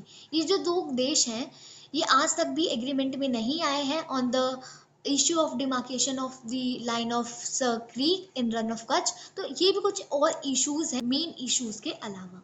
अब हम देखेंगे कि इंडिया अपने नेबर्स के साथ कैसे कैसे कोऑपरेट करता है और कौन कौन से कॉन्फ्लिक्ट्स हैं उसके नेबर्स के साथ। सो कॉन्फ्लिक्ट्स की अगर हम बात करें इंडिया के बांग्लादेश के साथ, इंडिया और बांग्लादेश इनके बहुत सारे डिफरेंसेस है बहुत सारे इश्यूज के ऊपर, जैसे कि गंगा और ब्रह्मपुत्र रिवर वाटर शेयरिंग के ऊपर इशू है इन दोनों देशों के बीच में। एंड बहुत सारे बांग्लादेशीज इलीगल इमिग्रेशन करते हैं इंडिया में, तो ये भी एक बहुत बड़ा इशू है। बहुत सारी anti Indian Islamic fundamentalist groups को सपोर्ट करता है बांग्लादेश, जो एक बहुत बड़ा इशू है इंडिया के लिए। बांग्लादेश मना करता है इंडिया की ट्रूप्स को कि वो जो है नॉर्थ ईस्टर्न रीजन में नहीं जा सकती थ्रू इट्स टेरिटरी, तो ये भी बहुत बड़ी बात है। बांग्लादेश अलाउ नहीं करता export of natural gas through Myanmar India में। और जो रिबिलियन होता है चित्तागोंग हिल ट्रैक्ट्स में, तो उसके लिए बांग्लादेश इंडिया को ही जिम्मेवार ठहराता है। अब कॉपरेशन की अगर हम बात करें, इन दोनों देशों के बीच में जो इकोनॉमिक रिलेशंस है वो कॉन्टिन्यूसली इम्प्रूव होते रहे हैं। बांग्लादेश इंडिया की लुक ईस्ट पॉलिसी का पार्ट है और जो disaster management and environmental issues हैं उनके ऊपर भी दोनों देश कॉपरेट करते हैं। अब हम बात करते हैं इंडिया और नेपाल की। चाइना और नेपाल इन दोनों कंट्रीज के बीच में बहुत ज़्यादा वार्म रिलेशनशिप देखने को मिल रहा है पिछले बहुत सालों से। सो इसके तरफ भी इंडिया ने एक डिसप्लेजर दिखाया है, एक्सप्रेस करा है। नेपाल की गवर्नमेंट जो है बहुत सारे एंटी इंडिया कैंपेन्स लॉन्च करती है, एंटी इंडियन एलिमेंट्स को सपोर्ट करती है। तो ये चीज़ भी एक बहुत बुरी चीज़ है जो कि हमारे रिलेशंस को अफेक्ट कर रही है। जो मॉइस्ट मूवमेंट हो रहे हैं नेपाल के अंदर, तो इंडिया की सिक्योरिटी एजेंसी उन्हें एक थ्रेट के रूप में देखती है इंडिया की तरफ। बहुत सारे लीडर्स और सिटीजन्स जो नेपाल में रहते हैं, उनको लगता है कि जो इंडियन गवर्नमेंट है ना, वो उनके इंटरनल मैटर्स में दखलंदाजी करती है। और वो लोग ये भी कहते हैं कि नेपाल एक लैंडलॉक्ड कंट्री है, तो हम उन्हें जो है अपनी टेरिटरी से सी का एक्सेस नहीं देते हैं। इंडिया और नेपाल के रिलेशंस फेयरली आज स्टेबल हैं एंड पीसफुल भी हैं। सो ये थे इंडिया और नेपाल के रिलेशंस। अगर हम इंडिया और श्रीलंका की बात करें, तो जो एथनिक कॉन्फ्लिक्ट है उसके अंदर अब इंडिया और ज़्यादा पार्टिसिपेट नहीं करता, वो उसके इंटरनल मैटर्स है श्रीलंका के, तो इंडिया जो है वो इसके अंदर एंगेज नहीं होता। इंडिया ने एक फ्री ट्रेड एग्रीमेंट साइन कर रखा है श्रीलंका के साथ। अगर हम बात करें इंडिया और भूटान की, इंडिया एक बहुत स्पेशल रिलेशनशिप एंजॉय करता है विद भूटान। कोई बड़ा कॉन्फ्लिक्ट नहीं देखने को मिलता है इन दोनों देशों के बीच में। इंडिया बहुत बड़े बड़े हाइड्रो इलेक्ट्रिक प्रोजेक्ट्स में भी इन्वॉल्व है इन भूटान। सो अगर हम बात करें मालदीव्स और इंडिया के रिलेशंस की, तो ये जब बुक लिखी गई थी तो उसके हिसाब से बताया गया है कि इंडिया और मालदीव्स के रिलेशंस कॉर्डियल थे। 1988 में जब तमिल लोगों ने अटैक किया था, श्रीलंका के तमिल लोगों ने मालदीव्स पे, तो उस टाइम पे इंडिया की गवर्नमेंट ने हेल्प की थी उनकी। इंडियन एयरफोर्स और नेवी ने बहुत जल्दी रिएक्ट किया था। अगर हम आज की करंट सिनेरियो की बात करें, तो आज हमारे मालदीव्स के साथ इतने ज़्यादा वार्म और कॉर्डियल रिलेशंस नहीं है। पहले इंडिया के बहुत सारे टूरिस्ट मालदीव्स में जाते थे, लेकिन आज के टाइम पे बहुत बहुत कम ही टूरिस्ट मालदीव्स में जाते हैं। Even everybody is quitting to go to Maldives. So our last topic of this chapter is peace and cooperation. इस टॉपिक में हम बात करेंगे सार्क की। SAARC stand for South Asian Association for Regional cooperation. तो ये एक ऑर्गेनाइजेशन है, बल्कि एक रीजनल इनिशिएटिव है, जिससे जो भी साउथ एशियन कंट्रीज हैं वो कॉपरेट कर सकती हैं अलग अलग मुद्दों पे। जो भी मेंबर्स है सार्क के, उन्होंने एक साफ्टा यानी कि South Asian free trade agreement sign कर रखा है, जिससे एक फ्री ट्रेड जोन क्रिएट हो गया है साउथ एशियन रीजन में। साफ्टा को साइन किया गया था 2004 में and it came into effect on 1 January 2006। SAFTA का क्या एम है कि इससे जो ट्रेड टैरिफ है वो 20% तक कम हो जाएंगे टिल 2007। जो साफ्टा है वो बाहर की पावर से भी बहुत ज़्यादा इन्फ्लुएंस्ड है, खासकर कि चाइना एंड यूएसए से। ये दोनों ही कंट्रीज बहुत ज़्यादा की प्लेयर्स रहे हैं इस पूरे साउथ एशियन रीजन के लिए, लेकिन ये दोनों ही कंट्रीज साउथ एशिया का पार्ट नहीं है। तो यहाँ पर हमारे ये चैप्टर होता है ख़त्म। आई होप आपको ये चैप्टर भी बहुत अच्छे से समझ में आया होगा। आगे बढ़ने से पहले मैं आपको बता दूँ, बहुत ज़्यादा मेहनत लगती है इतनी लंबी वीडियो बनाने के लिए, देन इसे एडिट करने में, तो प्लीज़ एक लाइक तो बनता है आप सभी की तरफ से, एंड एक बार कमेंट सेक्शन में भी बता देना कि ये वीडियो कैसी लगी, एंड चैनल को सब्सक्राइब कर देना। तो चलिए आगे बढ़ते हैं। So let's start with our next chapter, that is international organization. तो इस चैप्टर के अंदर हम यूनाइटेड नेशंस की बात करने वाले हैं एंड इसके ऑर्गन्स की बात करेंगे। Then what are the objectives of this United Nation, तो वो हम देखेंगे। एंड ये जो यूनाइटेड नेशन है, इसके कुछ परमानेंट मेंबर्स हैं, उनके बारे में जानेंगे कि आखिर कौन कौन परमानेंट मेंबर हैं एंड वो क्यों परमानेंट मेंबर बने हैं। देन इसके नॉन परमानेंट मेंबर के बारे में बात करेंगे, यूनाइटेड नेशन सिक्योरिटी काउंसिल के बारे में जानेंगे, एंड और भी बहुत सारी ऑर्गेनाइजेशंस हैं जिनके बारे में हम आपके इस चैप्टर में पढ़ेंगे। तो एक स्टेटमेंट के साथ आपके इस चैप्टर को स्टार्ट करते हैं। डैग हैमरस्कॉल्ड, उन्होंने ये स्टेटमेंट दी थी, जो कि यूएन के सेकंड सेक्रेटरी जनरल थे। उन्होंने बोला कि यूनाइटेड नेशन ह्यूमैनिटी को हेवन तक लेके जाने के लिए नहीं, बल्कि ह्यूमैनिटी को हेल से बचाने के लिए बनाई गई थी।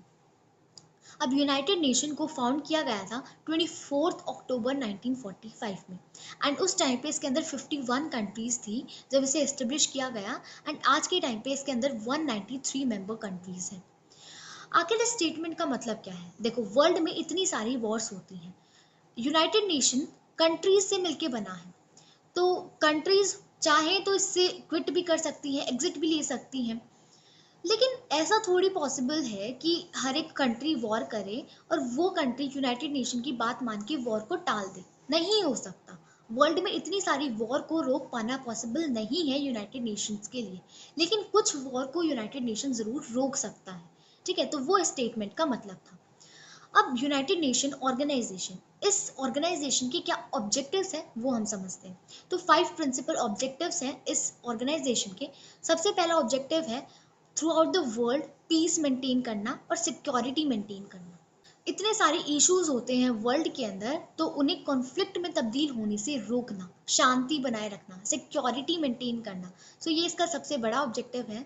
इसका सेकंड ऑब्जेक्टिव है वॉर को होने से रोकना, नेगोशिएट करवा के। जो जो कंट्रीज हैं जिनके बीच में वॉर चल रही है, उनके बीच में नेगोशिएशन करने के लिए एक प्लेटफॉर्म प्रोवाइड करता है यूनाइटेड नेशन। एंड जो इंटरनेशनल डिस्प्यूट्स हैं उनको भी सॉल्व करवाता है थ्रू नेगोशिएशंस। इसका थर्ड ऑब्जेक्टिव है प्रोटेक्शन ऑफ ह्यूमन राइट्स।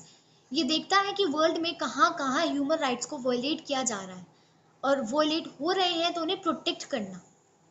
इसका फोर्थ ऑब्जेक्टिव है economic development of the world.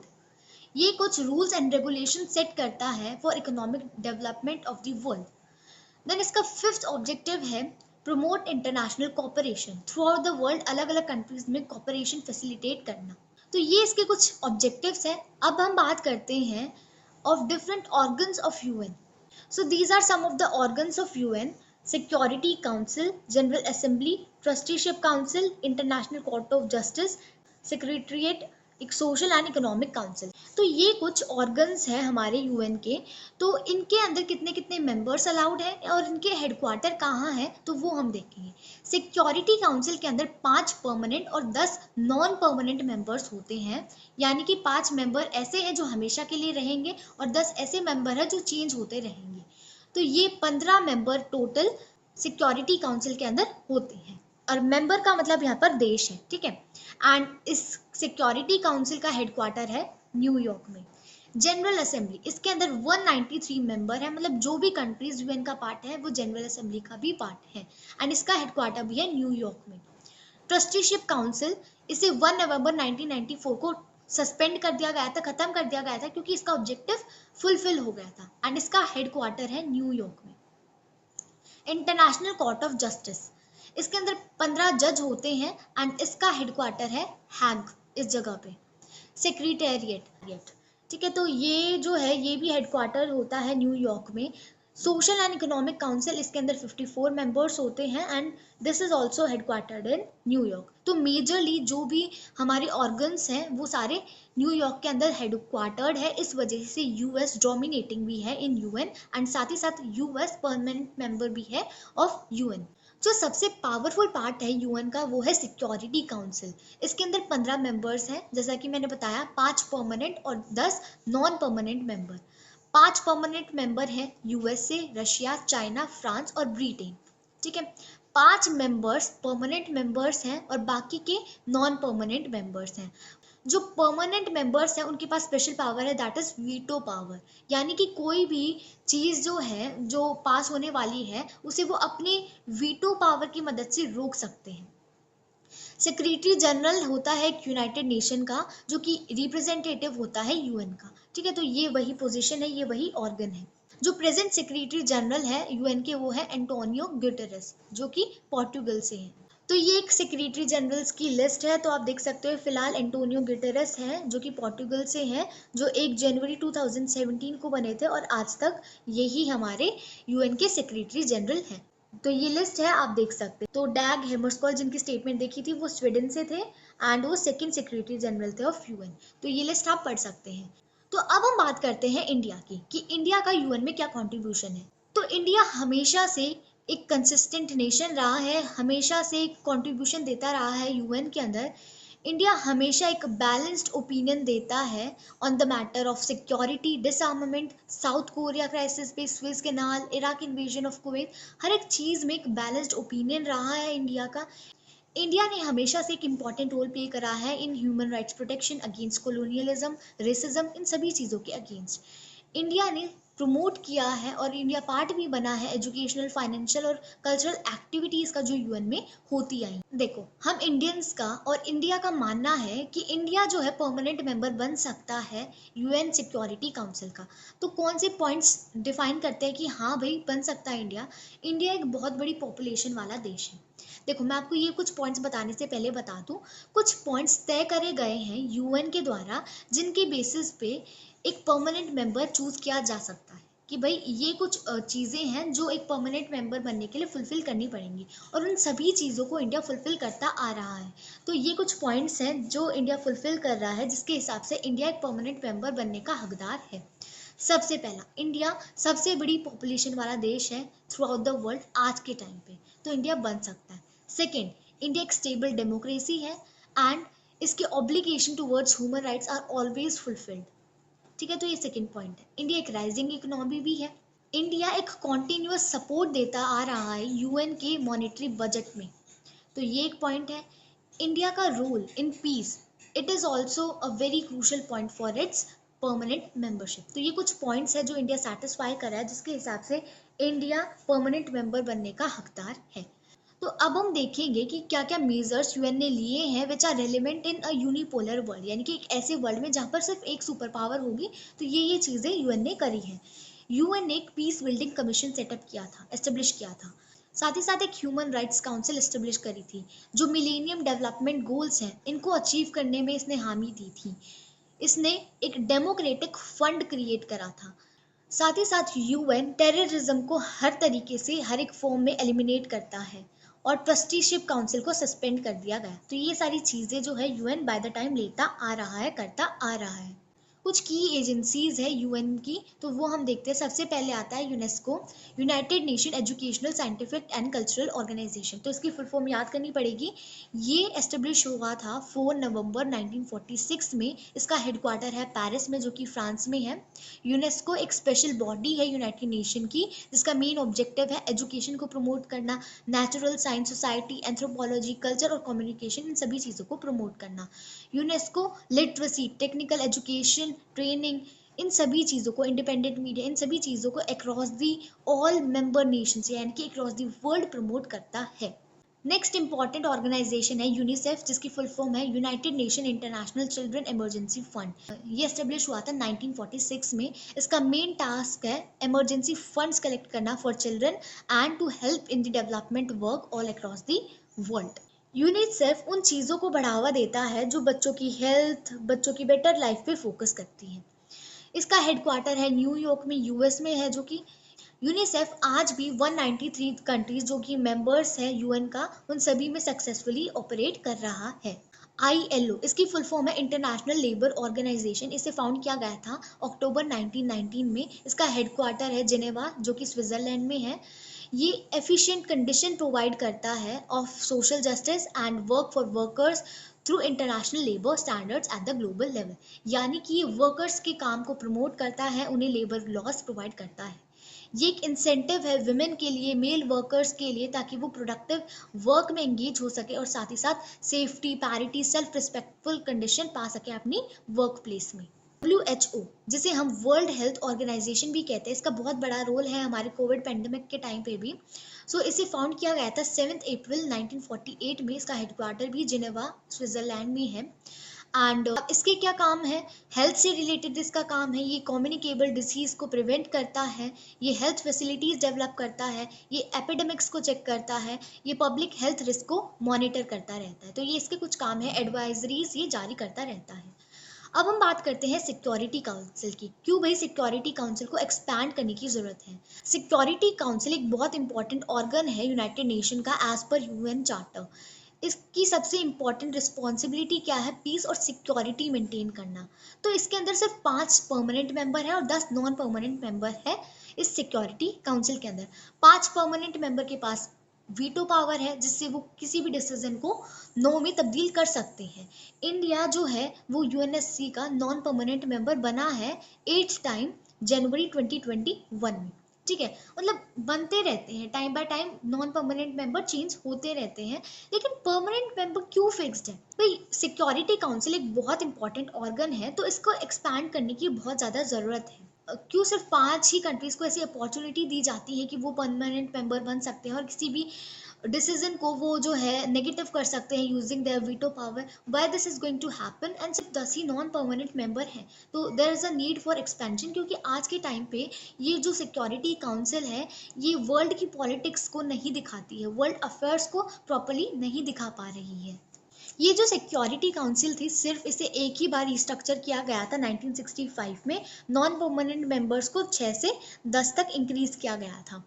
अब सिक्योरिटी काउंसिल में बहुत रिफॉर्म्स की जरूरत है। 1992 के अंदर यूएन जनरल असेंबली के अंदर एक रेजोल्यूशन अडॉप्ट कर लिया गया था। इस रेजोल्यूशन के अंदर 3 कंप्लेंट्स थी। सबसे पहला पॉइंट क्या कंप्लेंट थी कि UNSC, United nation security council, ये आज के टाइम की पॉलिटिकल रियलिटीज को नहीं दर्शाता, जिसकी मैंने बात करी। दूसरा, इसके जो डिसीजंस हैं ये सिर्फ वेस्टर्न वैल्यूज और इंटरेस्ट को ही दर्शाते हैं, ये कुछ ही पावर्स से डोमिनेटेड है। तीसरा, इसके अंदर इक्विटेबल रिप्रेजेंटेशन नहीं दिया गया। ये 3 कंप्लेंट्स थी, तो ये अडॉप्ट करी गई थी, लेकिन इसको लेके कुछ भी प्रॉपर जो है डिसीजन नहीं लिया गया। अब इसको रिफॉर्म करने की डिमांड बहुत ज़्यादा बढ़ रही थी कि भाई यूएन को रिस्ट्रक्चर करना पड़ेगा। तो 1 जनवरी 1997 में जो यूएन सेक्रेटरी जनरल थे कोफी अन्नान, उन्होंने एक इंक्वायरी करवाई कि कैसे यूएन को रिफॉर्म करना चाहिए। तो एक क्राइटेरिया बनाया गया कि जो नया मेंबर बनेगा, उसको ये टर्म्स जो है फुलफिल करनी चाहिए। एक मेजर इकोनॉमिक पावर होना चाहिए, एक मेजर मिलिट्री पावर होना चाहिए, एक सब्सटैंशियल कॉन्ट्रीब्यूटर होना चाहिए यूएन के बजट में, एक बड़ा नेशन होना चाहिए पॉपुलेशन के मामले में, एक डेमोक्रेटिक कंट्री होनी चाहिए, एक कंट्री होनी चाहिए जो वर्ल्ड की डाइवर्सिटी को दर्शाए, ज्योग्राफी, इकोनॉमिक सिस्टम और कल्चर के मामले में। तो इंडिया इन सभी की सभी जो टर्म्स हैं इनको फुलफिल करता है, और ना सिर्फ इंडिया, और भी बहुत सारे देश हैं जो कि इन सभी क्राइटेरियाज को फॉलो करते हैं, फुलफिल करते हैं। सो वो सारे के सारे देश जो है वो यूएनएससी का पार्ट बनने के लायक है। तो ये कोई proper we can say criteria तो नहीं है। इसके अंदर बता रखा है कि मेजर इकोनॉमिक पावर होनी चाहिए, लेकिन किस लेवल से ऊपर उनकी इकोनॉमी होनी चाहिए वो नहीं बताया गया। मिलिट्री पावर भी इतनी स्पेसिफाइड नहीं है, कितना कंट्रीब्यूट करना चाहिए ये भी स्पेसिफाइड नहीं है। मतलब हर एक चीज़ बताई तो गई है, लेकिन प्रॉपरली नहीं बताई गई है। और इस क्राइटेरिया के अकॉर्डिंगली कोई इंक्रीज भी नहीं देखने को मिला यूएनएससी के मेंबरशिप में। अब हम बात करते हैं कुछ दूसरी एजेंसीज की जो यूएन का एम फुलफिल करती हैं। तो बहुत सारी इंस्टीट्यूशंस, नॉन गवर्नमेंट ऑर्गेनाइजेशंस हैं जो कम्प्लीटली यूएन के एम की तरफ डेडिकेटेड है। सबसे पहला आता है इंटरनेशनल मॉनेटरी फंड, आईएमएफ। ये फाइनेंशियल बैलेंस करवाता है देशों के बीच ऑन द इंटरनेशनल प्लेटफॉर्म। ये एक ऐसा प्लेटफॉर्म है जो कंट्रीज को फाइनेंशियल और टेक्नोलॉजिकल असिस्टेंस देता है। इसके अंदर 189 मेंबर कंट्रीज हैं। वर्ल्ड बैंक ये लोन देता है, ग्रांट देता है मेंबर कंट्रीज को, मतलब जो कि वर्ल्ड बैंक के मेंबर हैं उनको। इसकी बहुत ज़्यादा इन्फ्लुएंस है इकोनॉमिक पॉलिसीज़ के मामले में, खास करके डेवलपिंग कंट्रीज़ में। ये human development, agriculture, rural development, environmental protection और गवर्नेंस में एक बहुत बड़ा रोल प्ले करता है। वर्ल्ड ट्रेड ऑर्गेनाइजेशन 1995 में सेटअप हुई थी ये वर्ल्ड ट्रेड ऑर्गेनाइजेशन, जैसा कि इसका नाम है, ये ट्रेड के लिए रूल्स फ्रेम करता है। इसे 1995 में सेटअप किया गया था। ये गैट यानी कि general agreement on trade and tariff, इसका सक्सेसर है। पहले ये एक ऑर्गेनाइजेशन थी, उसके बाद ये WTO जो है वो आया था एज ए सक्सेसर। इसके अंदर 164 मेंबर थे 29 जुलाई 2016 तक। Next is international atomic energy agency. इसको एस्टेब्लिश किया गया था 1957 में। ये मिनिमल और productive use of atomic energy को प्रमोट करता है, एंड ये इंश्योर करता है कि जो सिविलियन रिएक्टर्स हैं उन्हें यूज नहीं किया जा रहा है मिलिट्री पर्पजेज के लिए। नेक्स्ट इज एमनेस्टी इंटरनेशनल, एक नॉन गवर्नमेंटल ऑर्गेनाइजेशन है। ये ह्यूमन राइट्स के लिए कैंपेन करती है। ये रिस्पेक्ट को प्रमोट करती है फॉर ऑल ह्यूमन राइट्स। ये प्रिपेयर करती है और पब्लिश करती है रिपोर्ट्स ह्यूमन राइट्स के regarding. Next is human rights watch, ये भी एक एनजीओ है and this is also a NGO. तो ये क्या करता है, ये रिसर्च करता है एंड एडवोकेसी करता है रिगार्डिंग ह्यूमन राइट्स। ये एक largest international human right organization है, यूएस के अंदर प्रेजेंट है ये ग्लोबल मीडिया की अटेंशन अपनी तरफ खींचता है ह्यूमन राइट एब्यूजेस की तरफ। ये चाइल्ड सोल्जर्स के यूज को रोकता है। कंक्लूजन देख लेते हैं इस चैप्टर का। बहुत सारी प्रॉब्लम्स है यूएन के अंदर, लेकिन ये एक इंटरनेशनल प्लेटफॉर्म है, इसके बिना वर्ल्ड और भी वर्स हो सकती है। यूनाइटेड नेशन, सारी इकोनॉमिक इंस्टीट्यूशन, एनजीओ जो हमने ऊपर देखे, इन सभी की म्यूचुअल डिपेंडेंस धीरे धीरे बढ़ती जा रही है। साथ ही साथ इनकी रिस्पॉन्सिबिलिटीज भी तो बढ़ती जा रही है। एक ज़रूरत है कि हम इंटरनेशनल ऑर्गेनाइजेशन को प्रमोट करें, सपोर्ट करें, ताकि वर्ल्ड और भी ज़्यादा सेफ, सिक्योर, पीसफुल हो सके। सो ये था आपका चैप्टर। आई होप आपको ये चैप्टर बहुत अच्छे से समझ पे आया होगा। So let's move to our last chapter of this particular video. So next chapter is security in contemporary world and this chapter is going to be the last chapter of this particular video. इसके बाद आपका ये महा marathon खत्म हो जाएगा. So इस chapter में हम सिक्योरिटी की बात करेंगे. सिक्योरिटी का क्या मतलब होता है? फ्रीडम फ्रॉम थ्रेट्स, यानी कि हमें इतने सारे जो थ्रेट्स हैं उनसे कोई डर नहीं लग रहा. We are free from all those things. देखो, एक देश के अंदर आर्मी होती है. आर्मी के रहते किसी भी इंसान को ये डर नहीं होता कि भाई क्या पता कल कोई पड़ोसी देश हम पे हमला कर दे तो हमारा क्या होगा, क्योंकि दे आर सिक्योरिंग अस, है ना. तो सिक्योरिटी हमारी कोर वैल्यूज को थ्रेटन होने से रोकती है. सो अगर हम सिक्योर हैं तो तीन पॉसिबिलिटीज होंगी. अगर हमारे देश में आर्मी है तो तीन ही पॉसिबिलिटीज होंगी. क्या भाई? वॉर होगी ही नहीं, वॉर होगी ही नहीं. दूसरा, वॉर लिमिट हो जाएगी कि भाई इससे ज्यादा हद तक नुकसान नहीं हो सकता. तीसरा, वॉर खत्म हो जाएगी, एंड हो जाएगी. तो these are the three possibilities in sense of security. तो there are two notions of security, traditional notion of security and non traditional notion of security. Traditional concept या फिर नॉन ट्रेडिशनल कंसेप्ट भी हम कह सकते हैं. ट्रेडिशनल कंसेप्ट के अंदर एक्सटर्नल और इंटरनल थ्रेट्स दोनों आते हैं. एक्सटर्नल थ्रेट्स वो होते हैं जो हम मिलिट्री वॉर से एक्सपीरियंस करते हैं, जब दूसरा देश हमारे ऊपर हमला करता है. एंड इंटरनल थ्रेट्स वो होते हैं जिसके अंदर हमारी कंट्री की इंटरनल पीस और ऑर्डर आ जाते हैं. सो ट्रेडिशनल कंसेप्शन ऑफ सिक्योरिटी के अंदर सबसे बड़ा खतरा एक देश के लिए होता है मिलिट्री थ्रेट. ठीक है. सो सबसे बड़ा जो सोर्स ऑफ डेंजर होता है किसी भी दूसरे देश के लिए वो है मिलिट्री एक्शन, जिससे उसकी कोर वैल्यूज जैसे कि सॉवरेनिटी, इंडिपेंडेंस, टेरिटोरियल इंटीग्रिटी, इनको नुकसान पहुंच सकता है. अगर कोई भी देश है, मान लो पाकिस्तान, वैसे पाकिस्तान के ऐसे हालात नहीं है कि वो हमारे ऊपर हमला करेंगे, लेकिन अगर वो हमारे ऊपर हमला करते हैं तो क्या होगा? हमारी सॉवरेनिटी खत्म हो जाएगी, इंडिपेंडेंस खत्म हो जाएगी, ये सारी चीजें थ्रेटन हो जाएंगी.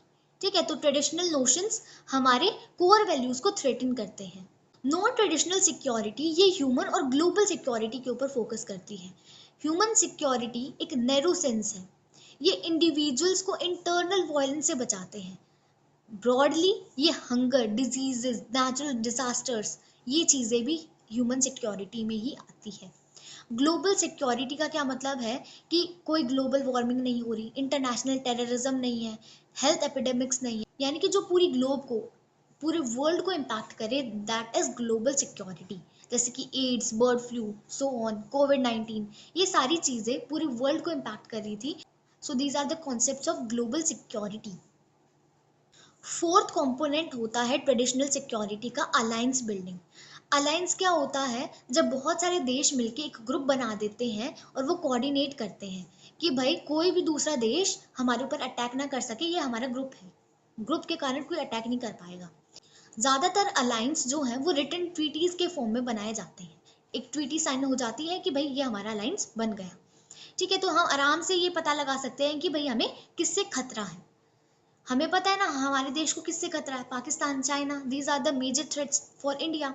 ठीक है. तो सबको पता होता है कि who are the clear threats for us. Security policy में वॉर प्रिवेंशन ये सबसे इंपॉर्टेंट चीज होती है, जिसको डेटरेंस कहते हैं. यानी कि हमारा देश इतना तैयार है, इतने सारे आर्म्स हमारे पास रेडी है, कोई दूसरा देश सोच ही नहीं सकता हमारे साथ वॉर करने की. ठीक है. या फिर वॉर को लिमिट करना या फिर एंड करना, इनको डिफेंस बोला जाता है. ठीक है. Deterrence and defence, these are another things. Deterrence का मतलब है कि वी आर रेडी, लेकिन कोई दूसरा देश तैयार नहीं हो रहा हमसे लड़ने के लिए क्योंकि हम रेडी हैं. एंड डिफेंस का मतलब है कोई हमारे साथ वॉर कर रहा है लेकिन हमारे पास बराबर हथियार है, हम अपना डिफेंस कर सकते हैं, वॉर को लिमिट कर सकते हैं, वॉर को खत्म कर सकते हैं. अब धीरे धीरे टाइम के साथ साथ और भी नए थ्रेट्स आ रहे हैं, जैसे कि terrorism, human rights, global poverty, migration, health epidemics. Terrorism का क्या मतलब है? पॉलिटिकल वायलेंस होना, सिविलियंस को टारगेट करना, जानबूझ के इनडिस्क्रिमिनेटली किसी को भी अंधाधुंध मार देना. ह्यूमन राइट थ्रेट्स के अंदर पॉलिटिकल राइट्स भी आते हैं, इकोनॉमिक और सोशल राइट्स भी आते हैं, साथ ही साथ कॉलोनाइज्ड लोगों के राइट्स भी आते हैं, इंडिजिनस माइनॉरिटीज के भी राइट्स आते हैं. तो ह्यूमन राइट थ्रेट्स के अंदर इन सभी के राइट्स को अगर नहीं फॉलो किया जा रहा है, इन सभी राइट्स को इंडेंजर करा जा रहा है, तो that is a human rights threat. Anti ballistic missile ABM treaty जो कि हुई थी 1972 में, उसने रोका था यूएस और सोवियत यूनियन को बैलिस्टिक मिसाइल्स यूज करने से as a defensive shield to launch a nuclear attack. तो इस ट्रीटी ने रोका था उन दोनों को लार्ज स्केल प्रोडक्शन करने से इन चीजों का।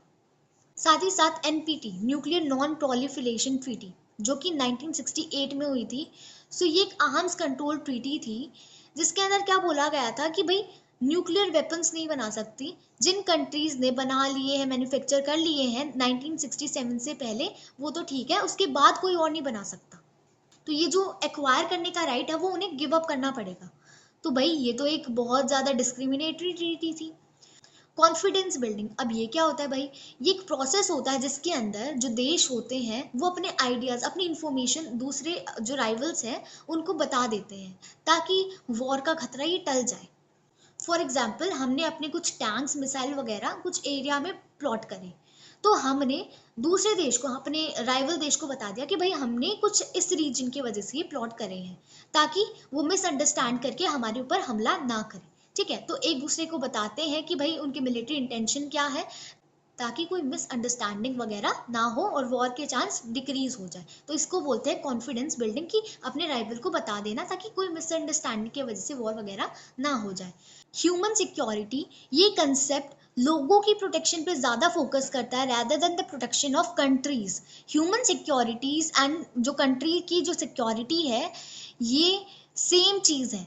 ठीक है, ह्यूमन सिक्योरिटी का क्या मतलब है, लोगों की सिक्योरिटी, और लोग देशों में रहते तो ये कहीं ना कहीं सेम चीजें होती हैं।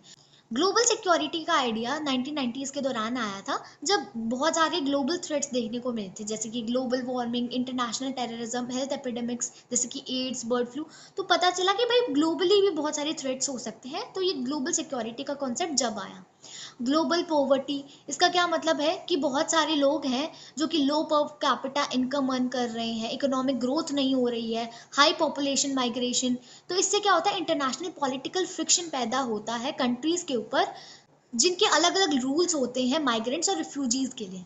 हेल्थ एपिडेमिक्स के अंदर HIV, एड्स, बर्ड फ्लू और severe acute respiratory syndrome, SARS जिसे हम कहते हैं, तो ये आते हैं। ये माइग्रेशन से होता है, टूरिज्म से होता है, मिलिट्री ऑपरेशन से होता है। ठीक है, ग्लोबल पॉवर्टी, देन ये ह्यूमन सिक्योरिटी, ये कुछ ऐसे कॉन्सेप्ट्स हैं जिन्हें ग्लोबल डीलिंग से ही सॉल्व किया जा सकता है। यानी कि सिर्फ एक कंट्री या सिर्फ कुछ लोग ऐसा काम करें कि भाई ये चीज़ें ना हो, तो इससे नहीं हो सकता कुछ भी। सभी लोगों को, सभी देशों को मिलकर कदम उठाने पड़ेंगे जब ये इश्यूज सॉल्व होंगे। कोऑपरेटिव सिक्योरिटी बहुत ज़्यादा ज़रूरी है पॉवर्टी को ख़त्म करने के लिए, माइग्रेशन को मैनेज करने के लिए, रेफ्यूजी मूवमेंट्स को रोकने के लिए, एपिडेमिक्स को कंट्रोल करने के लिए। कोऑपरेशन बायलेटरल भी हो सकता है, रीजनल भी हो सकता है, कॉन्टिनेंटल भी हो सकता है, ग्लोबल भी हो सकता है। ये चीज़ें डिपेंड करती है थ्रेट के नेचर पे और कंट्री की एबिलिटी और विलिंगनेस पे कि वो इंटरनेशनली या नेशनली कैसे रिस्पॉन्ड करना चाहती है, एक्ट करना चाहती है इस पर्टिकुलर थ्रेट के लिए। अगर हम सभी देश मिलकर कोऑपरेट करते हैं इन सभी थ्रेट्स को लेके, then all these things can be managed. सिर्फ एक देश के करने से कुछ नहीं होगा। अब हम बात करते हैं इंडिया की। तो इंडिया ने ट्रेडिशनल और नॉन ट्रेडिशनल थ्रेट्स दोनों ही फेस करे हैं। इंडिया ने एक सिक्योरिटी स्ट्रैटेजी बना रखी है, उसके अंदर 4 कंपोनेंट्स हैं। सबसे पहला है स्ट्रेंथनिंग मिलिट्री कैपेबिलिटीज, यानी कि अपनी जो मिलिट्री कैपेबिलिटीज है उनको स्ट्रेंथन करना पड़ेगा, स्ट्रॉन्ग करना पड़ेगा, और ज्यादा आर्म्स जो है एक्यूमुलेट करने पड़ेंगे ताकि कोई दूसरा देश सोच ही ना सके कि हमारे ऊपर वो हमला करेगा। दूसरा कंपोनेंट है इंटरनेशनल नॉर्म्स और इंस्टीट्यूशन को स्ट्रेंथन करना, यानी कि अपना रोल बढ़ाना, इंटरनेशनल नॉर्म्स को अच्छे से फॉलो करना ताकि कोई दूसरा देश जाके ये सवाल ना उठा सके कि these are not following these norms, तो इनके ऊपर अटैक करना तो जायज था। तीसरा है सिक्योरिटी चैलेंजेस जो हमारे बॉर्डर के अंदर है, यानी कि देश के अंदर कोई भी चीज जो है उसे अच्छे से सॉर्ट आउट करना ताकि अंदर का पीस डिस्टर्ब ना हो। फोर्थ थिंग इज अपने सिटीजन्स को पॉवर्टी से अपलिफ्ट करना, उनकी लाइफ को डेवलप करना, इकोनॉमिक इनइक्वालिटीज को कम करना। तो ये है फोर्थ थिंग। तो ये 4 कंपोनेंट्स है, दोबारा से रिपीट कर रही हूँ कि भाई अपनी मिलिट्री कैपेबिलिटीज को स्ट्रॉन्ग बनाओ, इंटरनेशनल नॉर्म्स और इंस्टीट्यूशंस को स्ट्रेंथन करो, अपनी सिक्योरिटी चैलेंजेस जो कंट्री के अंदर है उन्हें सॉर्ट आउट करो, एंड अपनी कंट्री के सिटीजन्स को अपलिफ्ट करो फ्रॉम पॉवर्टी, इकोनॉमिक बैकवर्डनेस। तो ये 4 चीजें हैं, these are the 4 main components of India's security strategy. तो इससे क्वेश्चन बनता है, this is the very important thing, and इसे आप अपने वर्ड्स में एक्सप्लेन करके लिख सकते हैं। सो आई होप जो भी मैंने इस वीडियो में पढ़ाया वो आपको समझ में आया होगा। एंड अगर आपका कोई भी डाउट है, you can comment me down in the comment section. And video पसंद आती है तो लाइक ज़रूर कर देना और चैनल को सब्सक्राइब कर देना। नोट्स वगैरह के लिए आप मेरे टेलीग्राम चैनल को ज्वाइन कर सकते हैं, उसका लिंक डिस्क्रिप्शन में भी गिवन है। एंड टेलीग्राम चैनल पे आप जाके इग्नाइटेड फ्यूचर टाइप करना and please join that channel for notes and other updates. And मिलते हैं नेक्स्ट वीडियो में। Till then keep watching, keep learning, bye bye.